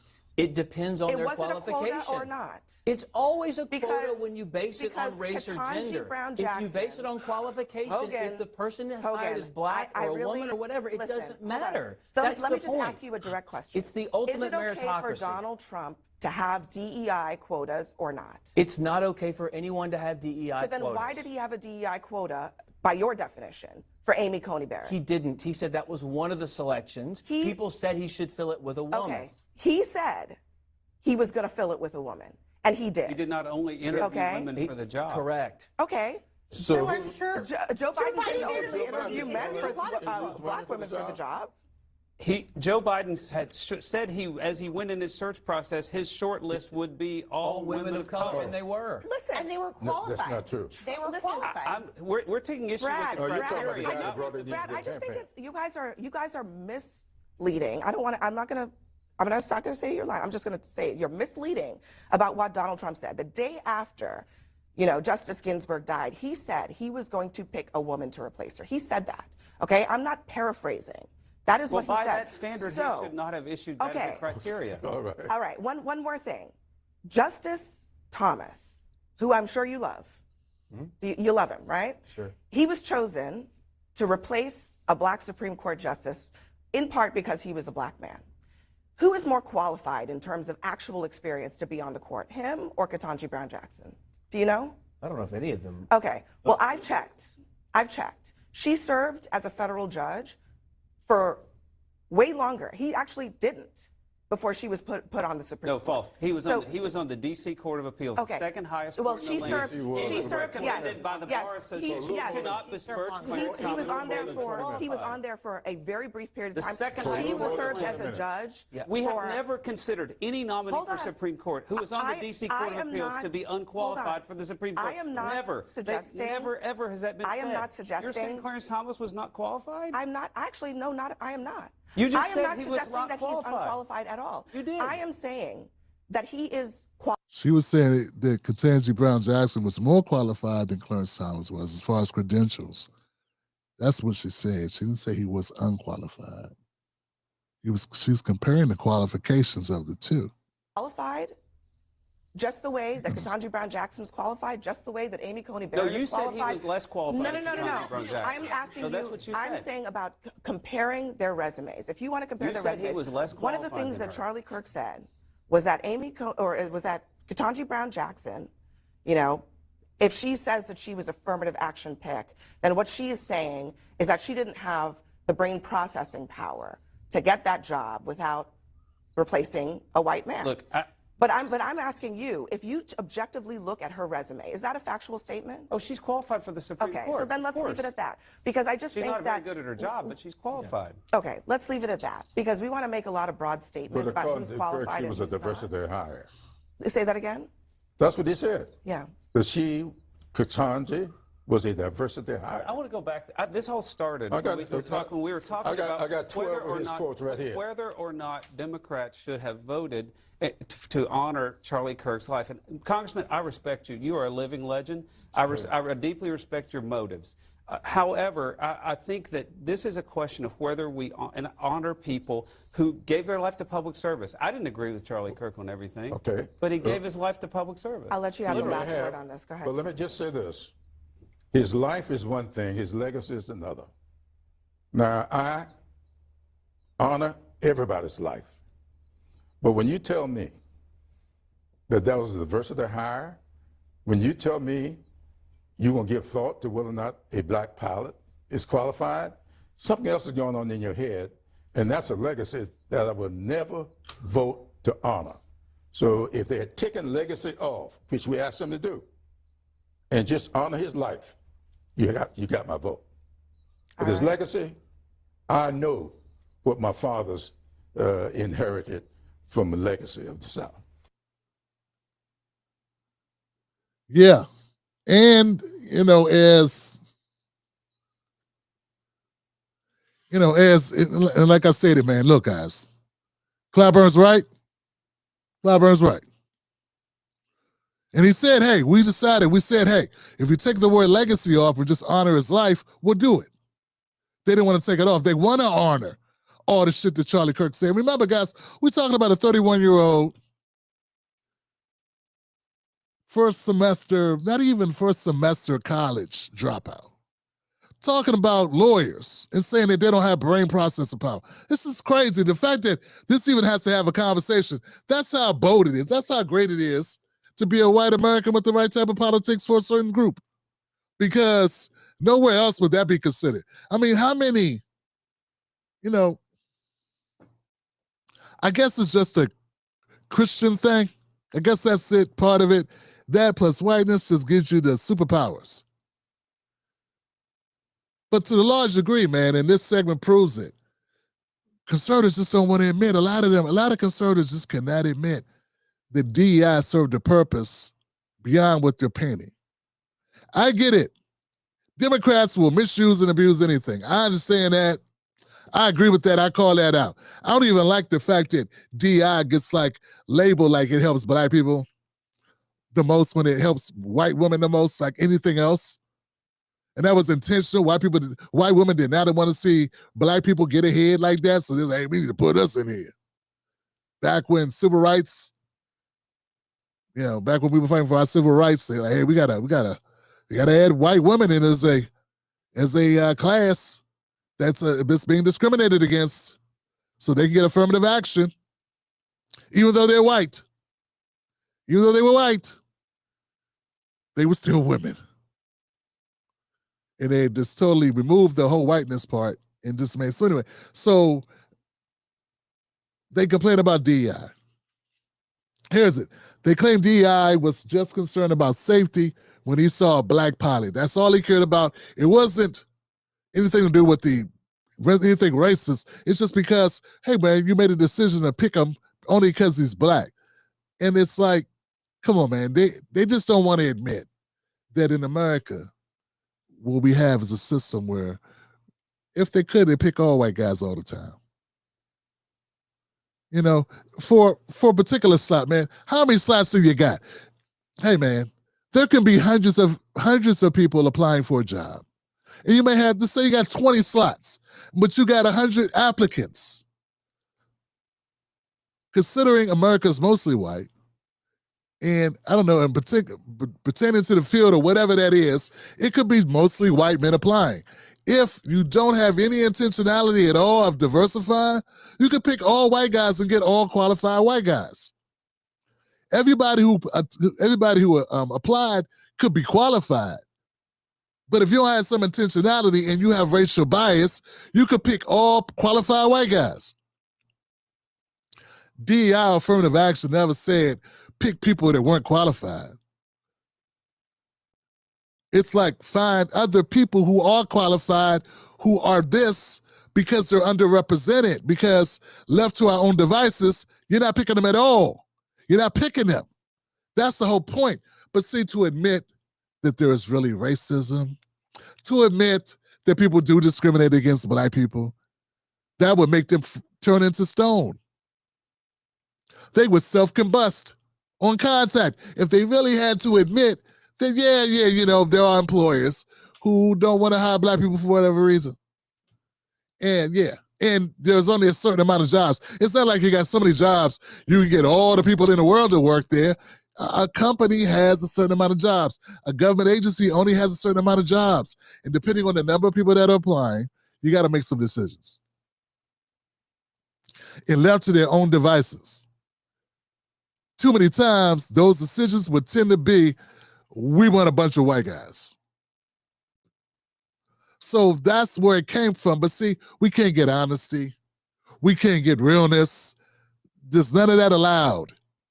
They have to continue to pretend that if you want, that they would hire pilots in this case, or surgeons who don't know how to surge, pilots who don't know how to pilot, as if they want to put the whole world at risk of crashed planes and bad medicine being practiced.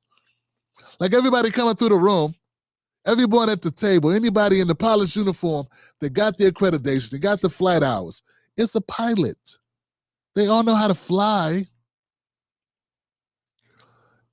And for too long in America, as we all know, it is, when they looked at color, it was negative to be black. But now we live in a reverse reality for these people. Now they're just saying, hey, you guys have to hire some black people. They so upset, they call that discriminating against white people. For 300 years, discriminated against black people with no repercussions whatsoever. We said, well, you know what? We got to stop you from being able to do that. Somehow. They don't give a damn if we ever get off the bottom, man. And whether it was nice guy, nice racist guy at the table there on CNN. I don't care if you say it nice, glasses. I don't care if you say it nice. You are perpetuating and upholding white supremacy bullshit. That's what you're doing. You could put all the sugar on it you want for Clyburn. And it's amazing, and I'm pissed off that you did it, because you have done the magical. You have had the magical ability. You have done the magical deed of elevating Clyburn and reminding people that Clyburn could be a cool brother sometimes. And, I guess I shouldn't be upset about that. Maybe I should embrace that. So on one hand, I'm glad that you showed that Clyburn is not as bad as I thought. Okay, that he can't stand up for that. But see, that's the problem. That brings another problem for me, man. That means when he's doing corny shit, he know what he's doing. He doesn't have an impediment. It's not that he's lost it. It's not that his mind don't work. It's not that he don't understand what he be doing. He be doing it intentionally, knowing what he doing is wrong. So when he's throwing black people under the bus, whether it be inadvertently or whether it appears to be inadvertent, whether it appears that he's earnest and really stands on business, he doing that shit with full knowledge of what he's doing, when he's caping for these Democrats. So yeah, Clyburn, Abby Phillip, all of them, Stephen A., all these people will stand for blackness when it's safe to do so, when it benefits their party. When it ceases to benefit their party, all of a sudden they get amnesia. All of a sudden now, they don't know what they forget everything they just said. If it's negative for the Democrats, which requires them to have a backbone, which will make them have to challenge their side of the aisle, that's when they lose it. So, though it is great to see Clyburn not be Stephen from Django in every damn segment, the bottom line is it only underlines and highlights that when he is being that way, it's fully a decision he's made. Not because he lacks the ability to know what he's doing, but he knows what he's doing. He's doing that shit intentionally. And we may already know that, but it's on full display now. So as great as it is, and I'm sure there'll be a lot of other people that say, Clyburn, I agree with him today. And I'm sure the Roland Martins and the Joy Reeds, all these people will come out and they will say glowing things about him in this segment. But what it does for me is, yeah, he does that, but it also shows that when he be cooning, he be doing that shit on purpose because he know the difference. He's very much aware. He may be over 80, but he ain't crazy. He know what he's saying.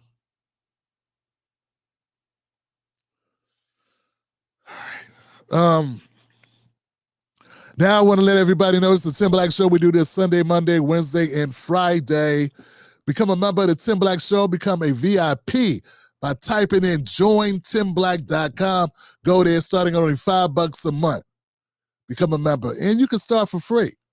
Nothing. Don't even put no information in other than your name. Sign up and become that person that's just checking it out. We could do that too. And if I earn your support, then you chip in, all right? I want to keep going, guys. To my moderators, if it's time for you to lead a building, I understand completely. We're going kind of long, and I get that, but I got a couple more segments I want to get to. I want to get to Steve Harvey, and I want to get to that Steve Harvey clip. Yeah. Let's do that.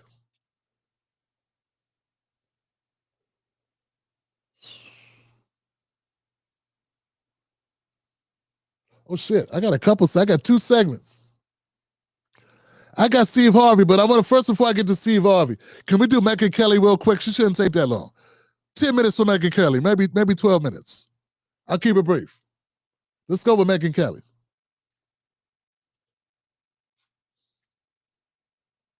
Next on deck with Tim Black.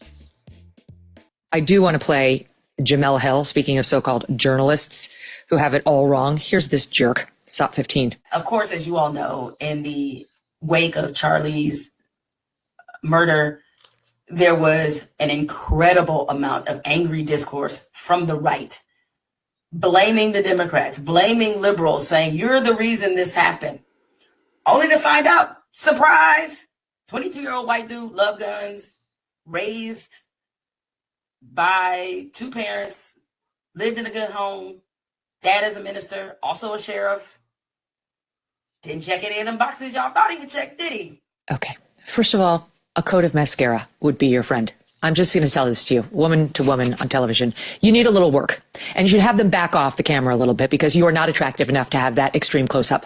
Push away your laptop, Jamel, and add a filter or two. Honestly, like, we actually don't use any on this show because I do put on makeup so I look presentable, but you need work because you can't both be ugly on the outside and the inside. You need to choose one, okay? Choose one.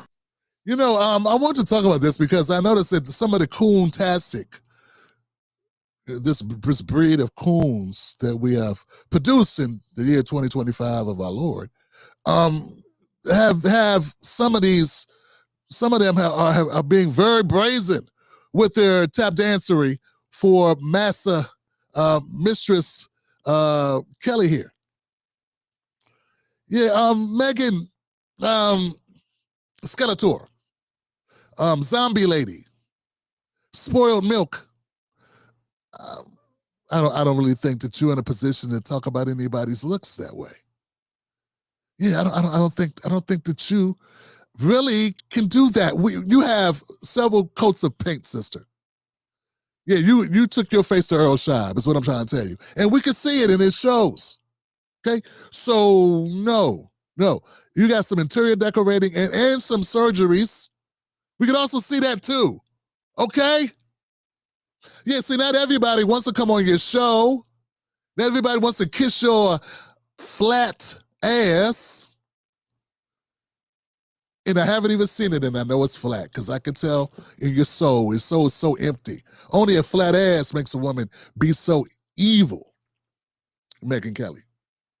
But see, what bothers me is that, you know, I differ with Jemele Hill in politics on certain things because I don't feel she goes far enough, and sometimes she's throwing black men under the bus unwarranted, in my opinion.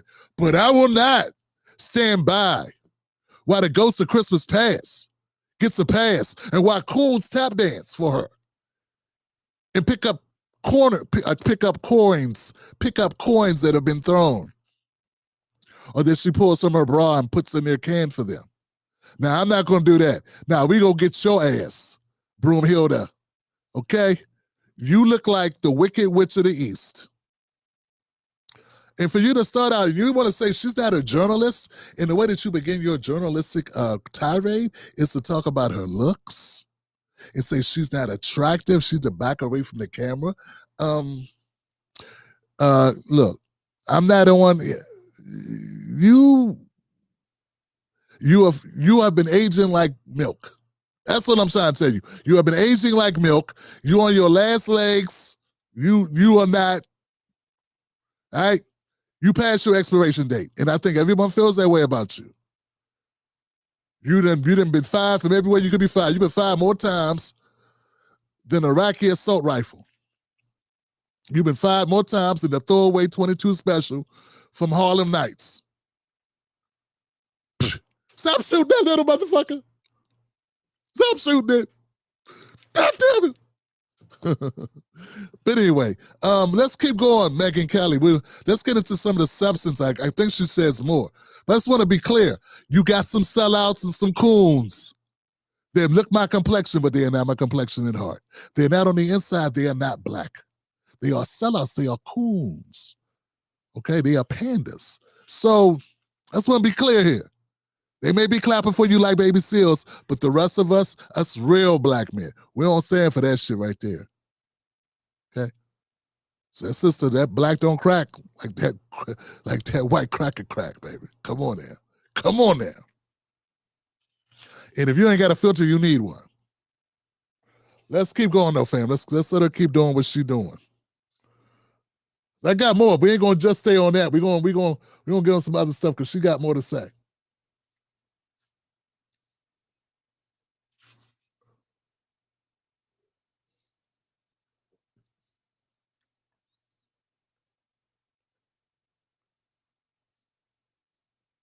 Oh, okay, that was me pausing it to roast her. That's a lot of makeup. Don't you think, guys? That's a lot of makeup. I think the makeup on this has been overdone. That's called overspray. And when you spray like that, you should. That is disgusting. That was absolutely disgusting. Mm-hmm. Fuck her. Mm-hmm. It's weird how she lost the points about him being a furry, loving, trans dating.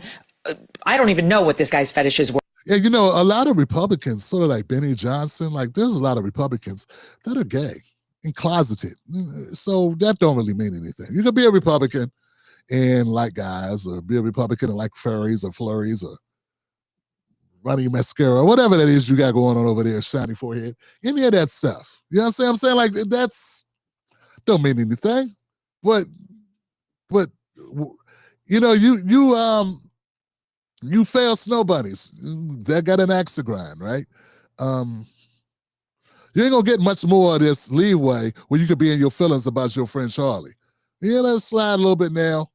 But if you keep it up, we can make you a special segment on the Tim Black Show where we roast the shit out of you on a weekly basis. I could set aside a program just for horrible women, white women in media who deserve to be cooked. Call it the current segment. We can do a current special once a week for you guys. Start with you this week and we can continue. Because this make you coming out of your feelings right here, Johnson. All because of Kirk. And, you know, in the last couple of days, people let you get away with it. But you're about to run out of the goodwill that we're giving you now because we know y'all can't stand adversity. We know you're thin-skinned. We know you can't stand the sun. We know you can't stand the direct sunlight. We understand it. But come on now, you pushing it. But leftist ideology infected guy who wrote on his bullets anti-fascist catch and notices bulges OXO, etc. Didn't make her little monologue. Now we've got to talk about Van Jones. He came out on Friday with a nice story about Charlie. And as I'm sure he predicted, it's now getting even conservatives to say nice things about Van. Well, I'm not one of them. Not today. And I'm going to explain to you why. I'm just going to start back before the Charlie event. Let's go back to when my life blew up at NBC News. You all know the story. So I was twisting in the wind. All these newspapers are calling me a racist because I said, like the blackface Halloween costumes, they weren't like considered cancelable back in the 70s and 80s when I grew up. When did that happen? When did that change? It's literally what I said. Well, first of all, I got clips for receipts for this. But when you said it, it wasn't the 70s or the 80s, was it? Now it was 2000s. So maybe you should get a watch, heifer. Yeah, because when you were talking about it, it was not the 80s or the 70s. You were talking about it in the current times, and West is unallowed. But here goes, why are you bringing up something that you will apologize for? Remember this? That's the thing that caused the big controversy.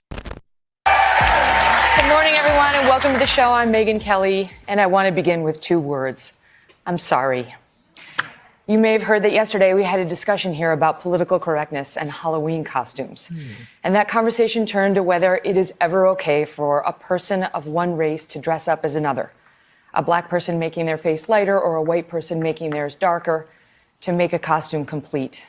I defended the idea, saying as long as it was respectful and part of a Halloween costume, it seemed okay. Well, I was wrong, and I am sorry. She sounds like Jimmy Kimmel, don't she? Just as phony and fake. Look at her. I'm sorry. One of the great parts of sitting in this chair each day is getting to discuss different points of view. You see the whimper lip? She got the whimper lip. She don't have much lip, but she got whimper lip going on. See that? Some people miss the whimper lip. Sometimes I talk and sometimes I listen. And yesterday I learned. I learned that given the history of blackface being used in awful ways by racists in this country, it is not okay for that to be part of any costume, Halloween or otherwise. I have never been a PC kind of person, but I do understand the value in being sensitive to our history, particularly on race and ethnicity. And I got, quote, canceled for it, and people literally were calling me a racist for... Why would they do that? Why would they call you a racist for doing something that you admitted was totally fucking wrong? Why would you do that? You know, it's crazy because you're complaining about something you already admitted you should have never fucking done, but you did it anyway, And now you're back 5, 10 years later, still complaining about it and bringing Van Jones in it. And I roasted Van Jones for his comments about Charlie Kirk. I thought he was bending over backwards to defend bullshit. But this is just you being a narcissistic, self-centered psychopath, sociopath, or what we call basic white lady disease, where you got to be the center of everything. Asking that question. So Van Jones called me. He called me in the wake of that. We'd always been friendly. I was on Fox, he was on CNN, but we've been friendly. And he said, Megyn, I just want to say what's happening to you is wrong. It's deeply wrong. And I want to see if you're okay. So sweet, right? Extra touching because this is a black man in media. And so he gets it. And he and I had lunch. I don't know, like we knew each other. Like we're friendly, if not true friends. And I was like, Van, this is so sweet. I really appreciate it. And he said, is there anything I can do for you? And I said, well, you know, if you'd write an op-ed or an opinion or say something publicly, that would definitely be helpful. And he's like, I'll do it. I'm like, wow. And I remember feeling actually relieved because I had very few defenders, if any. I had a couple on the right, but nobody on the left. And like a week went by and he hadn't done it. I'm like, I was dealing with a lot at the time. He wasn't at the forethought of my mind, but I did realize it would be a helpful thing to have come out. And I followed back up with him, saying, just checking on whether that's happening. And he said, so sorry, but I changed my mind. I can't do it because I recently did a thing with Jared Kushner, and now I'm getting death threats. For the record, this happens all the time. This happens all the time, fam. She's not alone. For her to be acting like she, in fact, he was nice enough to tell you he couldn't do it. That's nice. I've had black people do the same thing to me. They won't even have the decency to tell me they won't do something. They just ghost you. So the fact he even told you, regardless if he's making this shit up or not, you know how much pressure he was probably on not to freaking help you? You know damn well that that's why nobody else would. Because you are intolerable. People don't like you, Megyn. Okay, you got a harbor. That's why you back here doing your own show, because you got kicked off Fox. Then you went to MSNBC, kissed as much ass as you could there, but you kept getting in your own way, and you got kicked off there too. Now you're over here by yourself.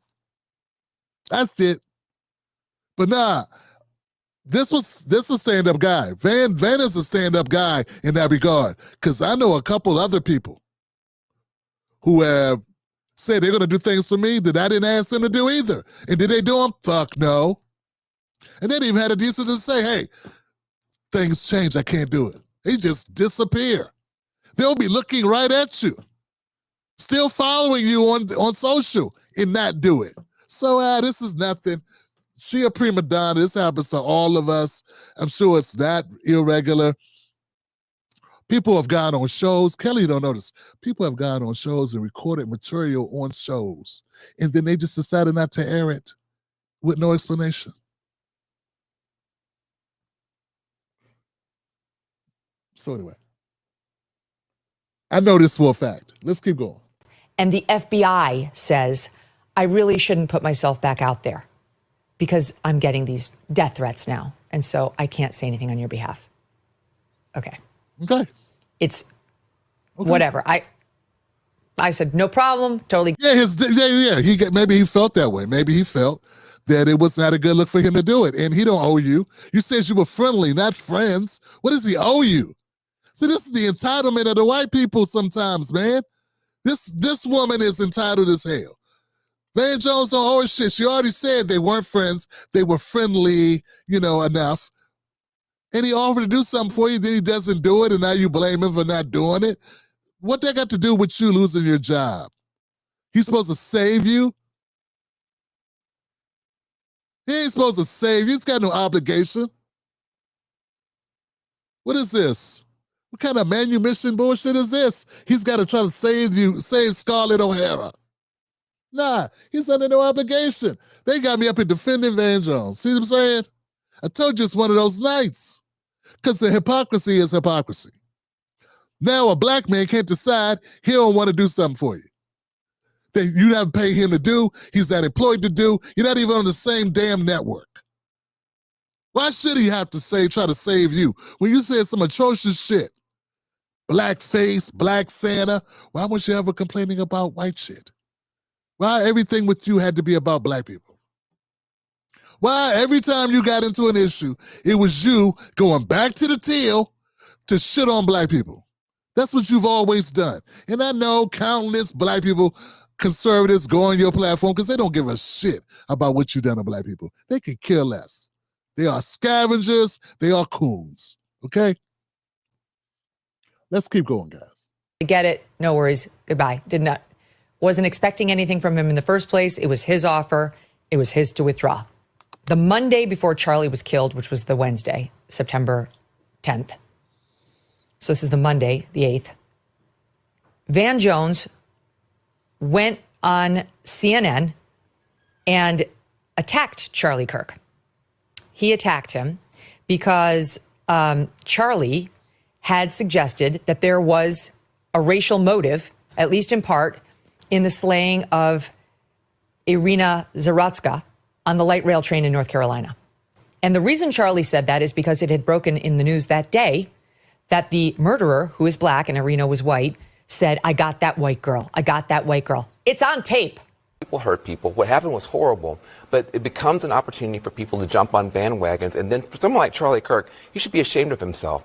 No one mentioned the word race, white, black, or anything except him. Van Jones was talking about me, and there's so many lies involved in what he said here. First of all, I never said the first element of what he said. I did say the second part, but this is a very important thing to focus on. So Van Jones is saying I should be ashamed of myself. And just a reminder, the murder of Irina Zarutska, did you know that the attacker said, quote, "I got that white girl"? The attacker racialized this, just for the record. Marxist, Van Jones. By the way, Van, you're welcome on my program. I'll treat you well. I will give you an uninterrupted opening statement.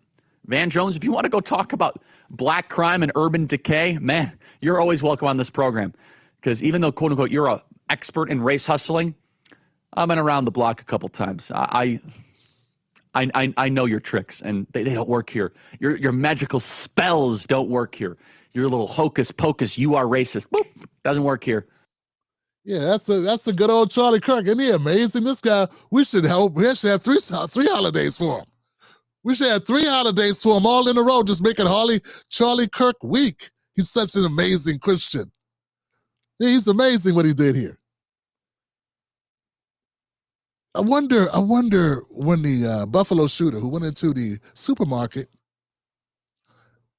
into the black, so he drove an hour or two to get to the black supermarket, and then was shooting black people, and then he almost shot a white person. He's like, "Oh, I'm sorry." I wonder how Megyn and Charlie covered that story. I wonder if they covered it at all. By the way, someone saying, "I got that white girl," it's not necessarily a white slur. White girl is what a lot of people call white people white girl. Now, if he'd have said, "I got that white bee," well, yeah, I got that white girl. You know, maybe it is, I just think saying "I got that white girl," yeah, I don't know if that means he only got her because she was the white girl, or if he would have got a black girl, he might have said, "I got that black girl," or "I got the white guy," or I don't know. It's left up to interpretation. But I'm not here to defend that. I don't care. I'm just wondering, since you want to say that was racial, even though he was sitting behind her, he just, I don't know. Unlike the shooters, like Dylan Roof, who went to an all-black church, all black people, and shot like 7 or 8 of them. Maybe it'd have been different if the stabber, the murderer on the bus or the train, would have went and looked for more white people on the train. I don't know if there were any other white people to look for. I'm just saying. Maybe then, if he would have skipped over black people to get more white people, maybe that would have been it. So, you know what I'm saying? The difference here, because like Dylan Roof shot, he killed many black people. And the top supermarket guy obviously only wanted to kill black people. I don't know. Let's keep going, guys. Of course, these things that I'm coming up with, these ideas, these are not things that Megyn Kelly, the great journalist, could deduce for herself. These are also things that the Christian, Charlie Kirk, the purveyor of Christian, the godly man walking right with the Lord. These are not things that he could figure out. These are not conclusions he could draw. Maybe he didn't have the brain processing power to figure out maybe that he is racist. Obviously, his supporters don't.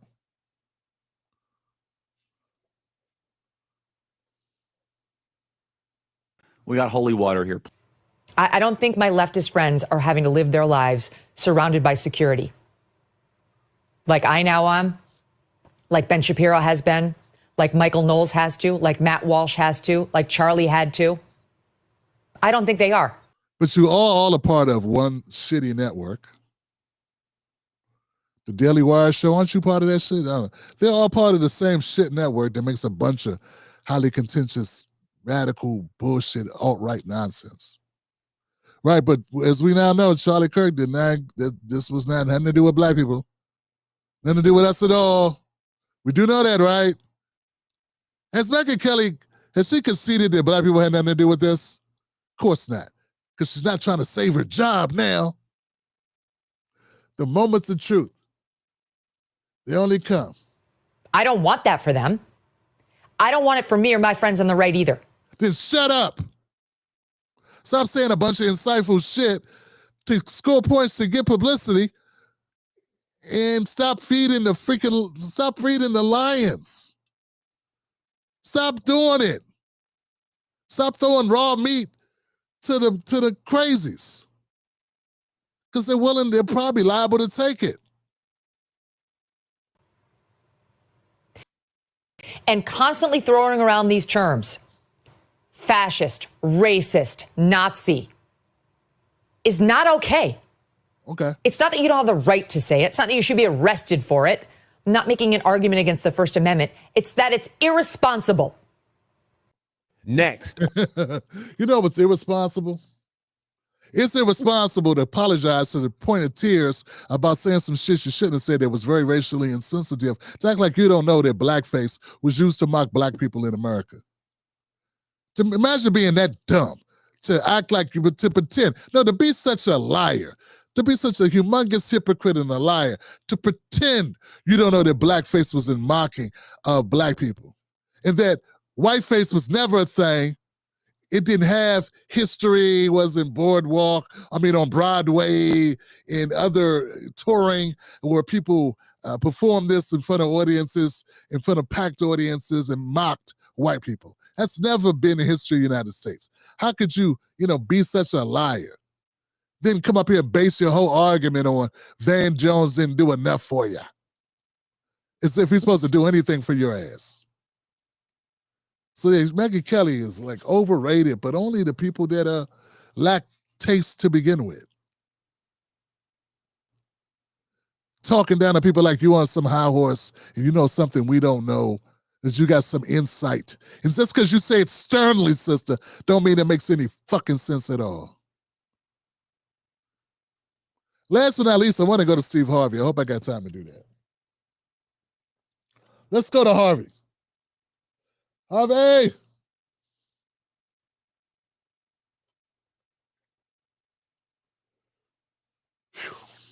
Because I saw the change coming. You remember I said change is inevitable. You got to react or participate. So my participation was to get away from it because the cancel culture started becoming everywhere.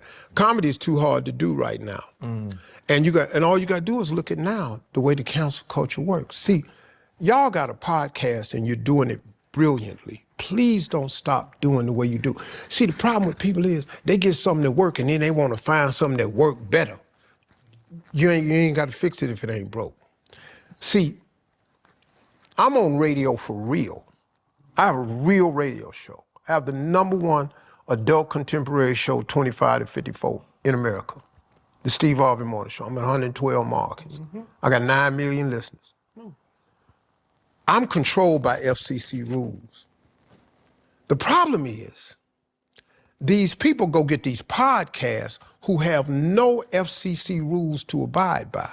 But you have to remember, even though you're on a podcast, you still got a brand. Yeah. And so you can't say what you want to say and expect to be relevant and not get canceled. You can't have a podcast and the way that you think you can make money is on clicks and views at the expense of others and not expect to have to pay the expense. Mm-hmm. You can't have a podcast and light me up and don't expect to get lit up. You can't have a podcast, let somebody come on your show and talk about your friends. I agree. Okay, you got a podcast. Y'all got a guest on here. And he starts slamming Fred. He knows something about Fred, happened in the past, will lie or not, and just starts slamming Fred. Y'all got to shut that down. Yeah. Because this your brother. You got to protect him. And you got to protect the brand. They don't do that no more. So you come on my show, you spread all these lies about some people that I call my so-called friends, and I just let you sit there and check it. And because your podcast had so many views on that right there, your next guest is the same type of guest. Because now you want your money to be made off clicks and views at somebody's expense. Well, now guess what? You got to pay for that. Because once you put it out in the universe that I want clicks and views, the universe does not differentiate. It just gives you clicks and views. So now, here they come the rest of them. And now you got clicks and views. Mm-hmm. My question to that, though, is there was the podcast, and there was a comedian who talked about you. And you waited a while before ever responding to Cat Williams. Mm-hmm. But when you responded, it felt like there was a lot more vitriol to your response than it was all of the initial accusations. Why do you think the response to what you said was so different from what he said on Shannon's show? When you say vitriol, what you mean? The social media fodder was upset with you for the way you finally responded to him. Mm-hmm. You mentioned his height and what you could do if there was ever an altercation. They said they felt like what he said about you was true because of the nature of your reaction. Oh, well, see, first of all, I ain't really good at social media, so I didn't even know that was out there. But they can, like, really kiss most of the corners of my ass when you say stuff like that. First of all, man, let me say this. And I probably... See, first of all, when I said that, I was on stage at Earn Your Leisure. Mm-hmm. I was really just joking. I slap your perm, all this. I was really just in front of a whole lot of people. I was really just joking. I don't really, if I had a chance to talk to Cat about anything, I would just ask him what's wrong. Just what's wrong. Let's go to that. Listen to me, man. Just because a person sits on the show and don't hesitate or say or and speaks eloquently, that don't mean it's true. That just don't mean it's true, man. And I probably shouldn't have said anything. That's a regret I have. I really shouldn't have said nothing. Because we not in the same league, dog. We shooting at two different baskets. Two different baskets. So let me cut in here because this is a pretty long clip. Man, go check out The Pivot here on YouTube. They got a great podcast, man, and we're using their content, the courtesy of their platform. Steve Harvey makes some good points about the longevity of his program, how well he's doing. 9 million listeners, that's no small amount. A lot more people listen to him than listen to Jimmy Kimmel, I can tell you that shit. Okay, a lot many.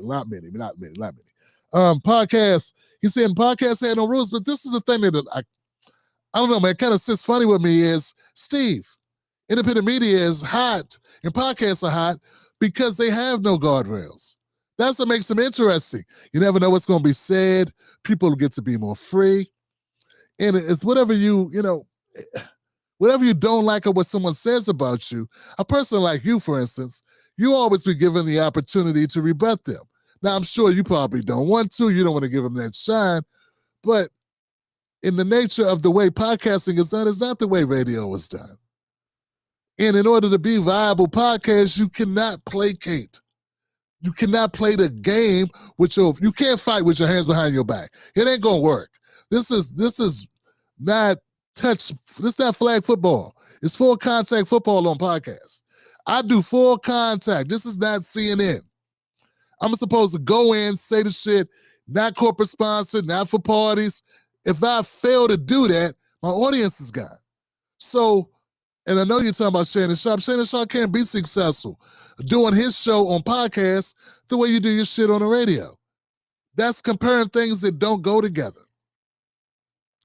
But that being that said, if somebody comes on the show and shits on you, Steve Harvey, as long as Shannon Sharp is willing to bring that person on who feels aggrieved, then I think he's done his job. If you bring somebody on and they talk bad about someone else, you could question them. You could question if that's the right thing. And hey, you sure that's what happened?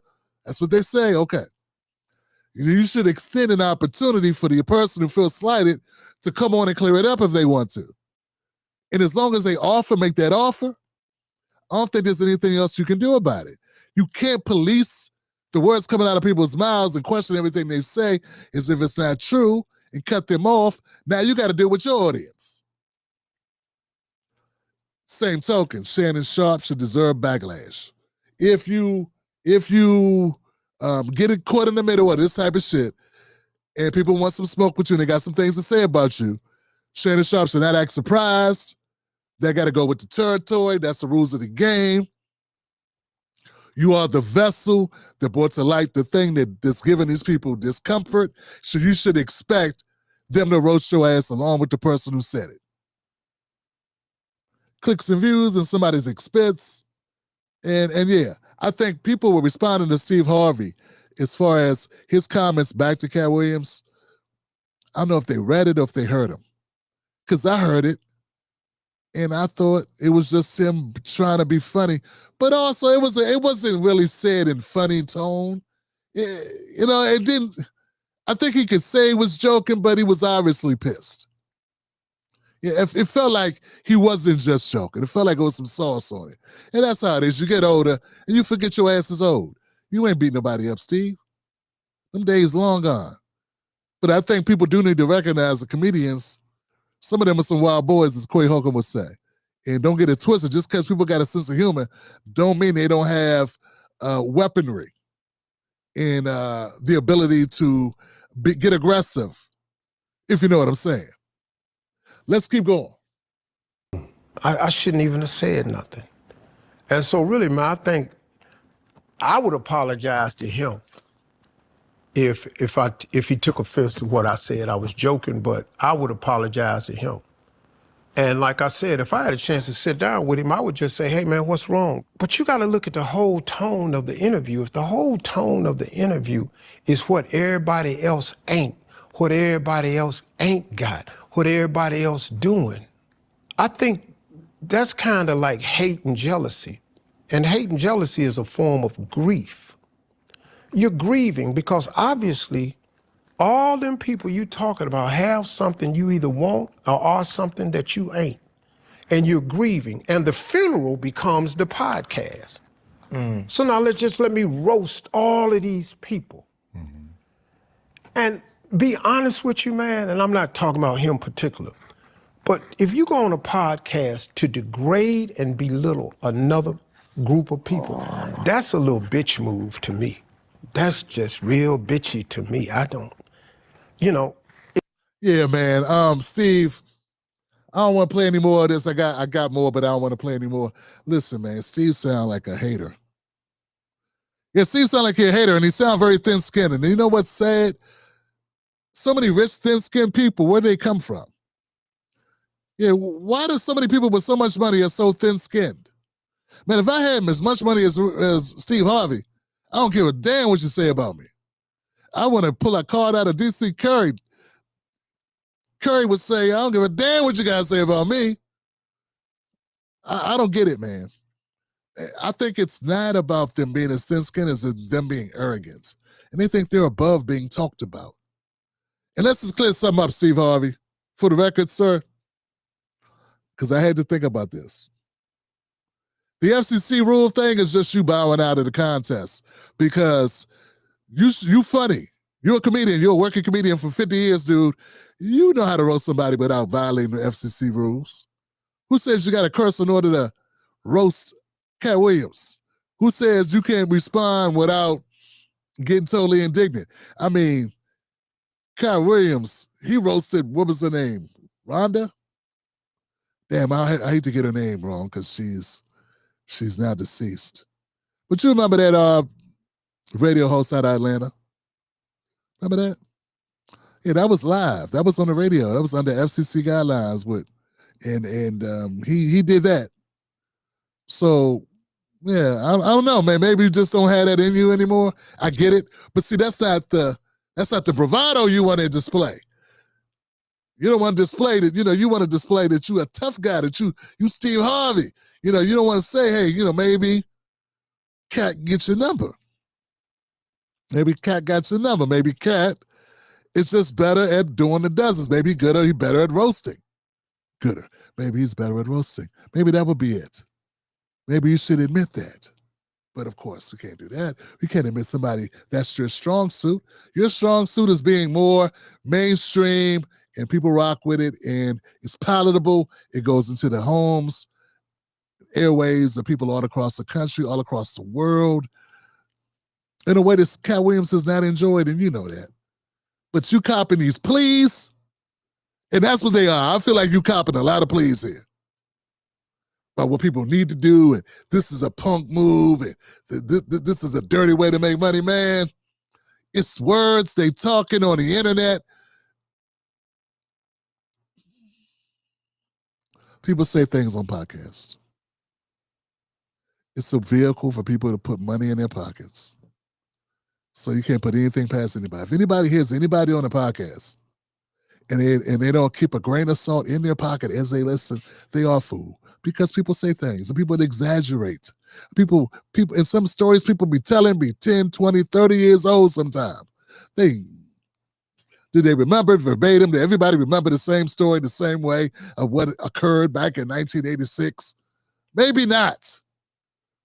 But at the end of the day, it's all entertainment and it's all content. And unless somebody is violating, and I mean violating, and we know what violating is. The things that were said about you, Steve Harvey, and I'll just end it like this. They weren't things that I feel warranted butthurtedness to the level that you were butthurt. No one talked about your wife to degrade as your wife. I don't think they did. No one went at your kids. I don't think they did. You know what I'm saying? And no one's threatened. No one's floated allegations of anything that would take money out of your pocket. You know what I'm saying? We know what I'm saying. I don't even want to go there. I don't even want to put that out there into the atmosphere. You know what I'm saying? But none of that was done. No one floated accusations of a very detrimental nature about you. And some of it was just jokes. And I think a lot of what Cat said was just jokes. And this ain't just about Cat. But I can't tell you this. You always big money in people. I'm the big dog. You're always big dog and little dog in people. No one says it because you Steve Harvey, because they all want opportunities, and they would hate to say or do anything that would make it less likely for those opportunities to come their way.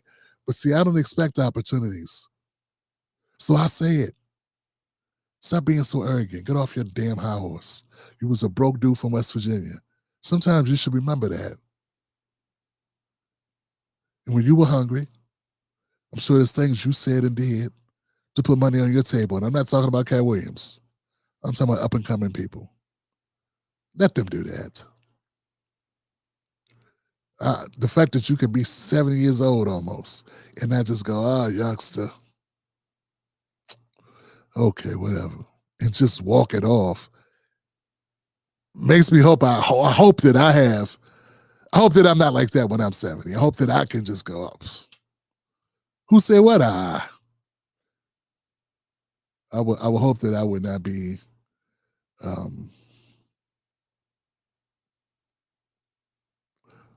so in my feelings about people throwing rocks at the moon. I don't know. All right, that's it. I'm Tim Black. Thank you guys for tuning in here. Let's go to the comment section, then we out of here. This is a long show, Johnson. I know it's an extended show, Johnsons. I appreciate y'all. Who up in here?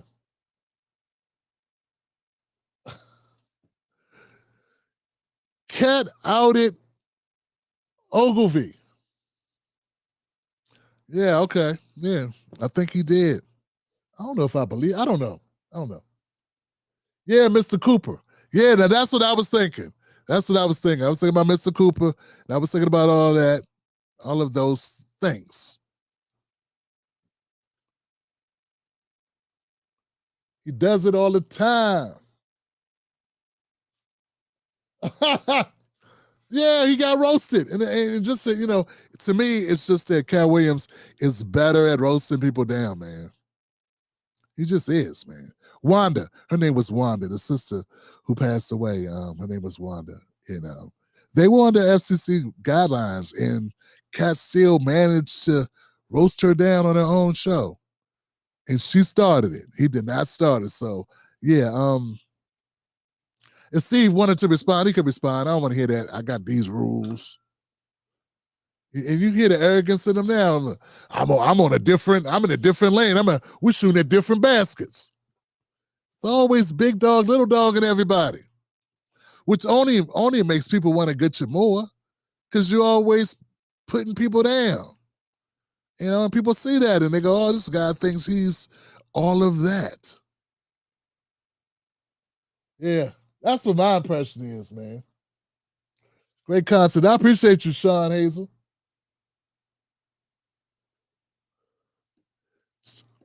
Charles Weiss. Yeah, you know what? A lot of people, he's as fake as a hot top fade he fooled everyone with for years. You know what, fam? And there's a lot of people that won't admit it because, like I said, they all look for opportunities. But I don't look for opportunity. I try to create my own opportunities. So I'm not looking for that. If opportunities come my way, I will take advantage of them. But we build our own thing, and that way you can stay autonomous, and you can just say what you mean. And I think that's the beauty of the internet.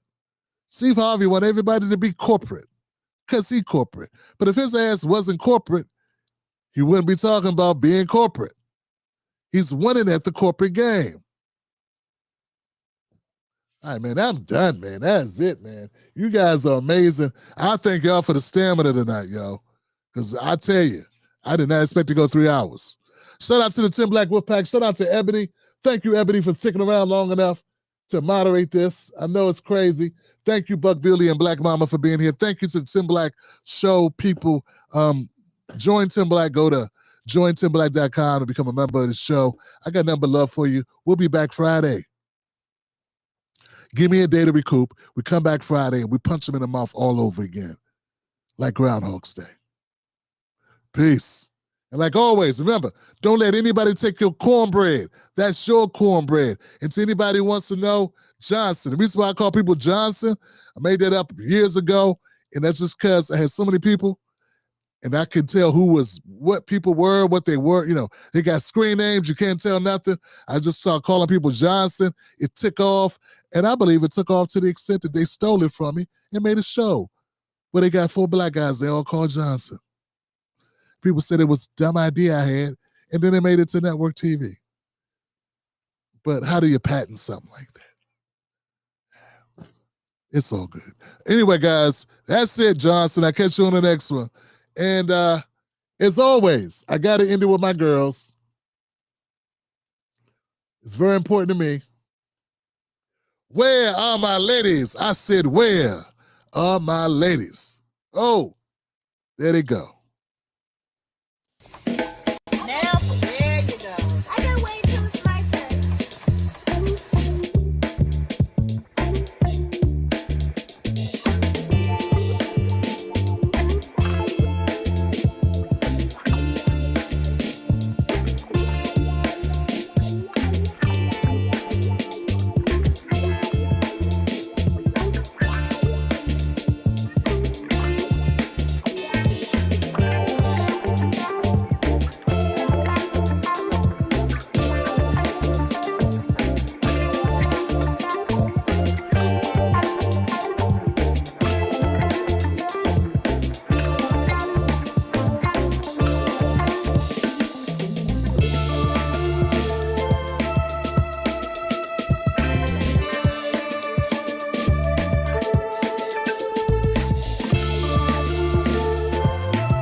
Bye.